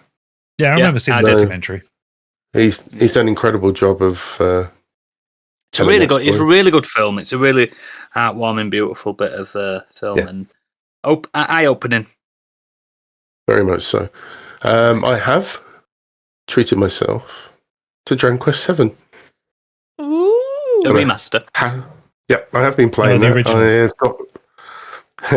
I got rough. Hey, Biggie's got some really mint original PS1 games. I've seen them now. I know you do. So Ruff's just joined the party. That's about as far as I've got. You got really Ruff. Enjoying it. Yeah. It's the same thing, isn't it? Every island's a new story. Yeah, it's beautifully done. It's not very challenging at this point, but it's. You can make it more challenging if you want. Yeah, but I mean, like, just literally, it's at the minute. They're not supposed to be hard, mate. They're supposed to be just little stories. It's like reading a fairy tale. And I'm liking it for that, and that's what I like. Yeah, about me it. too, mate. I think it's a perfect game to put on and play for a bit. But yeah, just very quickly, the other thing that I am watching because of Stig's recommendation is Southland hit Netflix all of a sudden, and it is a police procedural drama set in LA. Came out back in the early 2000s. Only ran for a few seasons. I'm enjoying it. So what was it called? Southland. Oh, Southland. It's got Regina King I've only ever heard good things from Southland. It's got a great cast: Kevin Alejandro, Arisha Barekis, Michael Cudlitz, Sean Hatosi, Ben McKenzie, Michael McGrady, Tom Everett Scott, and even C. Thomas Howell for your 80s fans. Yeah. But yeah, it's just a raw, authentic look in LA. You do know the faces. LAPD officers and all that kind of stuff. You get to know the characters, don't you? And then all the stories that happen are just stuff that you would expect would happen. And I've heard there's no real surprises, but it's very well acted, very well directed. It's a bit shaky cam, too much for me at times, but I'll let that slide. Yeah. It's really good. So yeah, cheers, Stig. I probably would have missed that. It's kind of like it's not as good as the Shield, but if you want like a bit more of that. I need a little bit more, like a little bit of that, bit of grit, bit of like on the street kind of police action. It's good. Yeah, man. That's it, mate. Is that everything, dude? Is that everything? That's it. Fantastic. We got my mum's all right. Thanks for asking. Mate, you talk like I don't talk to you all week. You fucking cheeky little bastard. All I've done is fret about your bloody mother this past week. Christ. She gives me aneurysm, that woman. Oh, she stresses me out. Fucking hell. Yeah, any feedback? We do have some feedback. So starting off, he's known across the land as the only person to ever enjoy eating at a motorway services. It's Bobby Wayne. He does like doing that. And he starts off with his traditional, now then. TV-wise, I've been watching Handcuffed. How's that? A reality show presented by Jonathan Ross, which sees two strangers with opposite values, beliefs, incomes, etc. handcuffed together. They are given a key to the handcuffs to carry around, but once unchained, they lose the chance to win a £100,000 prize. We've had a multi-billionaire and a barmaid, a housewife and a male porn star, and quite bizarrely, a commoner and a toff. There's been some hilarious interactions and insights. Some have lasted a couple of hours, some are still going strong. Definitely gets a Bobby blessing. I don't know, I've seen the trailers for this. It looks fucking shite. You've listened to Bad Friends. Didn't they put this this up as something that they were going to do together as like something. This was years ago on their show. No, Bobby Lee and Angie Santino were going to handcuff themselves to each other and see how long they'd last. And now it's a TV show. I never listened from the start, so. Okay. I'm Bobby Mum. He also says, I've started Hulu's Paradise Season 2. Can't really say much about without spoiling the first season, which I recommended last year for you to watch, but it's certainly holding up in my eyes as the quality of Season 1 so far. It's weekly episodes, but so far I'd like to reaffirm my recommendation to you all to give this a go. It's good only for Season 2. Paradise, is that the one with Sterling Brown in it? Yeah. Yes. Yeah. It's really good. I've seen the adverts kicking Need to about. watch Season 2. Yeah, I keep seeing it. It keeps popping up every time you click on something. And they do work on me sometimes. Adverts. I'm like, go on then. Then. Finally, for games, I've decided to scratch another retro gaming itch and played Banjo-Kazooie. The 1998 N64 platformer sees Brown Bear Banjo and his bird companion Kazooie, who resides in a backpack, navigate evil witch Gruntilda's lair to rescue Banjo's kidnapped sister. This game features some great humour that stands the test of time, with most dialogue delivered by rhyme. See what I did there? There's also some puzzle elements, no pun intended, as you have to collect jigsaw pieces, but it's mostly platform-based. Even after all these years, I believe it holds up and therefore also gets a Bobby blessing. Never played it. Banjo-Kazooie is also the topic of my Green Room question, which if you are a free listener, you won't get to listen to, but for only a small price per month, you can become a Patreon subscriber, brackets insert. Yeah, improv. boy. Love that for that man. Love that. He's only saying this because he's a semi-cast member regularly on Do Dragons Dream of Scorched Sheep. Yeah. And he officially wants Bobby Blessing to be a thing as well. Are we allowing that? I like it. Well, you you tried to make your Biggles a thing. Yeah, and that died a death. No, that's not happening. Biglets. Biglets. No, you're not having Biglets either. You're not having Biglets. You're not having that. Not a chance. Not a prayer. Anymore? Zenos has been on. She says, I seem to have forgotten to hit send on what I was typing, so let me try that again. I finished Equal Rights. Extremely good book. Went through the rest of it in about an hour and a half on the following Tuesday. Unfortunately, I read so fast that books aren't really cost effective for me as entertainment. That said, because it turned out I already had a copy of this and had accidentally bought a duplicate, I have returned one and bought another book, which I haven't started on yet. More about that next time when I've actually read some of it. I've been focusing on my own writing and didn't want to get sidetracked. Mm-hmm. I agree. I read books far too quick. I wish I could. Equal Rights is good. I liked Equal Rights. Presumably, she's talking about the Discworld novel. Yeah. Yes. Yeah. That's one of the ones that I had. A bit of tip for you there, Zenos, is do what I do. Those free book swaps at Tesco. Don't pay for them. Just take them. I had Equal Rights down as my third favourite out of the 7 that I've got through so far. Yeah, no, Equal Rights is great. Have you done God's Gods yet, Stig? No, Guards is weirdly enough not available on Spotify. Oh, that's you have to buy it. I did try and listen to a version that someone's put up for free on YouTube, but the quality is terrible. Oh, don't do Have you read any of them rather than listen to them? I think there's some magic in reading. Reading something else. I've got other books I'm reading, so I'm just kind of happy. I'm happy enough with what they're doing. I'm not saying there's anything wrong with it. I'm just. I thought it was a bit passive aggressive there, actually. To be honest, I'm using my. I'm using my credits for something else at the moment, so I'm just. I don't subscribe to Audible anymore. I am for a few months. It's not sure I clever could live about without it. an Audible subscription. I've basically got 6 months worth of Audible for. I think it works. There's ways around it. £12. Yeah, there's definitely ways around it. No, more than that's like 10. They're like, have 3 months for £1. Okay, I'll do that. And then I was like, I'm going to quit. And they were like, actually, it will give you these 3 months for only £3 a month if you want. I was like, oh, fine, that's fine. So yeah, for £10, I got 6 months worth of credit. That's how I got fucking 6 months of fucking Now TV for like £6. Then I'll quit and just listen to stuff on Spotify as part of my premium. And then I don't have premium Spotify. I have Duo because I'm cheap. And then eventually, Audible will send me an email saying, would you like these 3 audiobooks for £1? And I'm like, yeah, sure. And then there's a process. And this has been going on for years. I literally just do this all the time. Whenever they send me an offer, and it's like, Sent me an offer. It's like £3 months. I can't wait for you to meet Bezos in real life, and it's like, oh, it's you, is it? You're the guy. Anyway, moving on. Further out race. Mike Halstead said, I finished We Are Legion, We Are Bob, and enjoyed it a lot. I've now moved on to the 8th He Who Fights with Monsters book. Started playing God of War 2018, as it's something I've never gotten around to playing. Boy. Season 3 of Skate has been released, so I've also been playing that for a little bit. Caught up with The Rookie and High Potential. Hoping to get to see Project Hail Mary this week, but I'm not convinced I'll make it.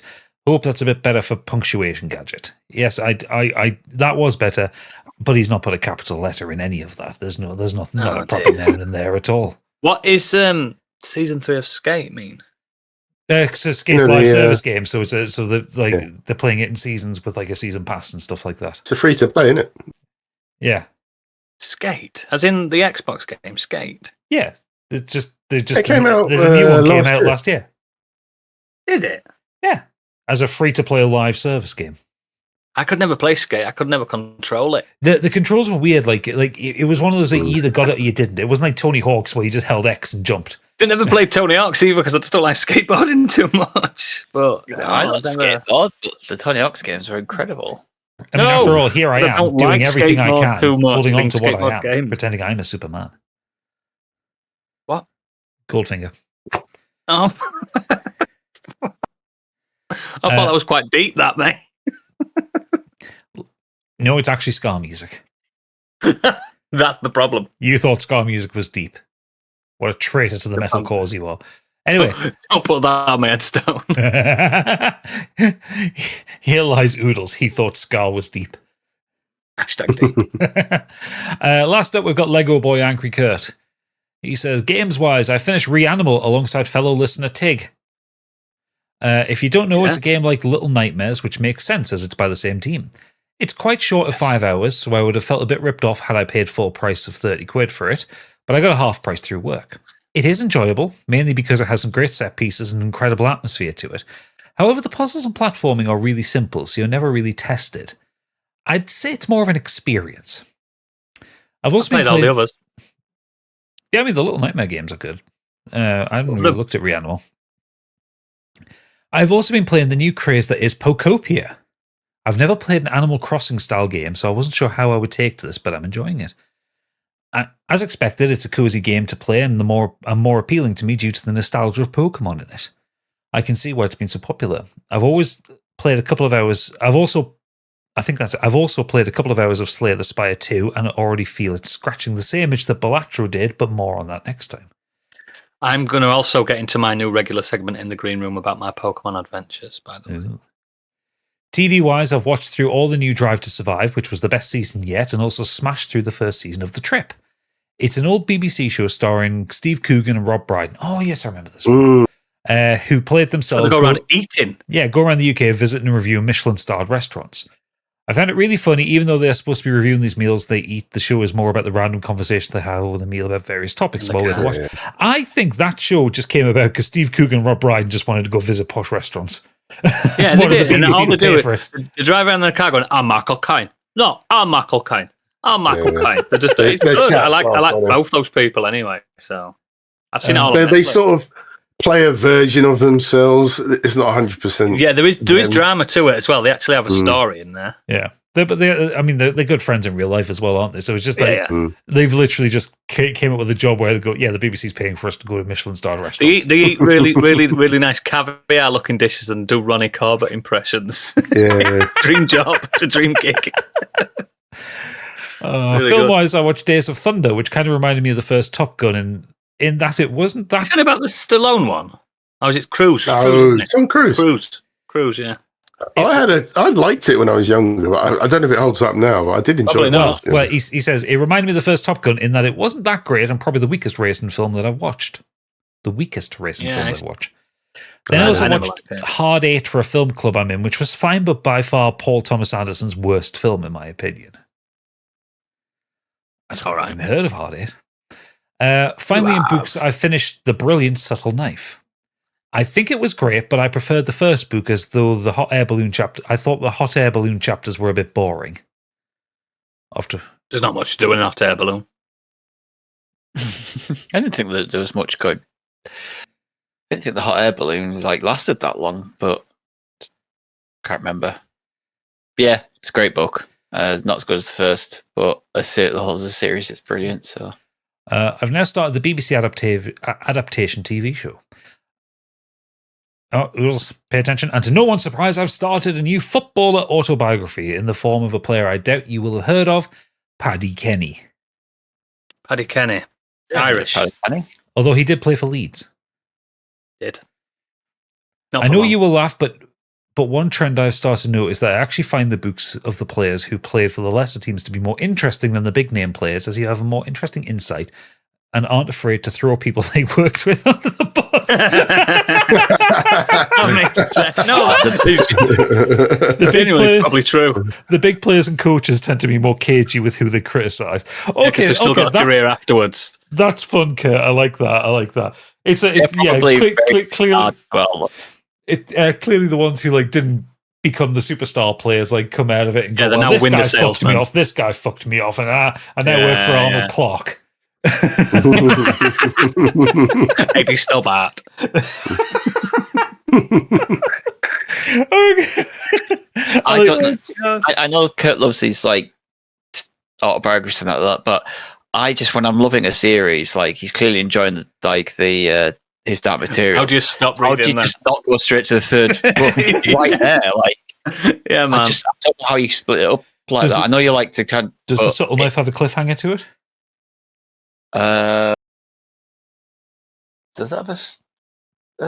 Because I always find when there's a trilogy, the middle book tends to have a cliffhanger to pull you into the last one. Because they do the first one, never expecting to get a second one. Then they get the second one. Oh, we've got to get you into the third Gatchy one. does the same thing, though, with games, though. He has about 7 games on the run. I can't do it, mate. This weekend? Yes, One. it does. Yeah. So it does. So, I just can't do that. If there's a book already out, I'm just that's the next one I'm going to... Yeah, so I'm like you, Stig. I like to get it all done. Having said that, I just realised that I didn't do that with the book I was really enjoying because something else came out. Well, you're an idiot. Anyway, I was reading the Magicians and finished that, and then the third book of the Book of Dust came out, so I jumped onto that to finish that before I got back to the Magicians. You really talked up the Magicians when you read that. Yeah, He's a hypocrite as well. Yeah, that's the feedback this week. Lovely. As always, links to all our extracurricular activities are in our show notes. Please consider becoming a patron because shit's kicking off, innit, Stig? What's happening in the world of Patreonus? Well, we are about to release our penultimate episode of Mission Escapable. So Honestly, 7 hours long, that podcast. We have recorded Mission Impossible Dead Reckoning. I can't say whether it'll be out before this podcast goes out or not. Just depends if I have time to edit it.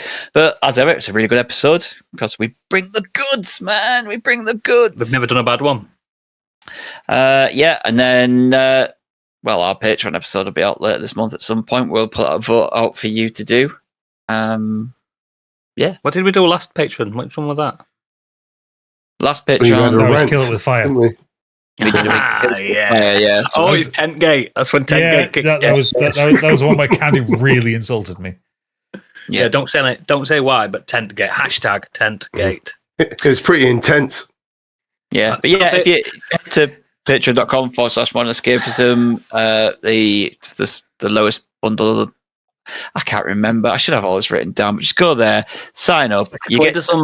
You get 2 bonus episodes every month. You get the green room. It's all good shit. You get to vote on what we do in our bonus episodes. It's great stuff.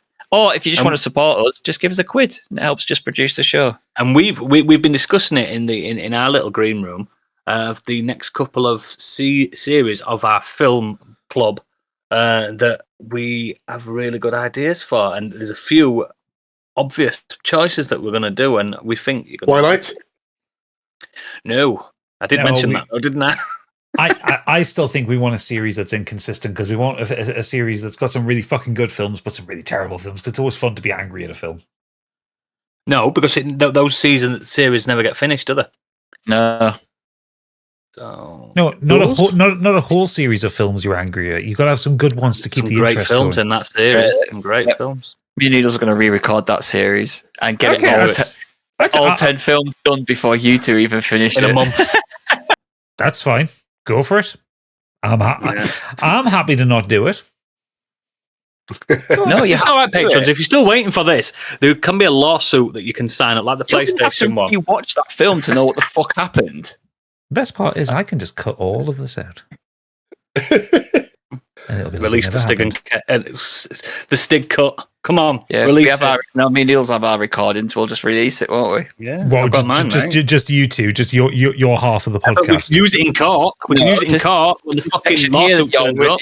Section here that you're trying to cut out. You're trying to silence us because we're demanding censorship. We're demanding that you finish the series that you started on 5 years ago.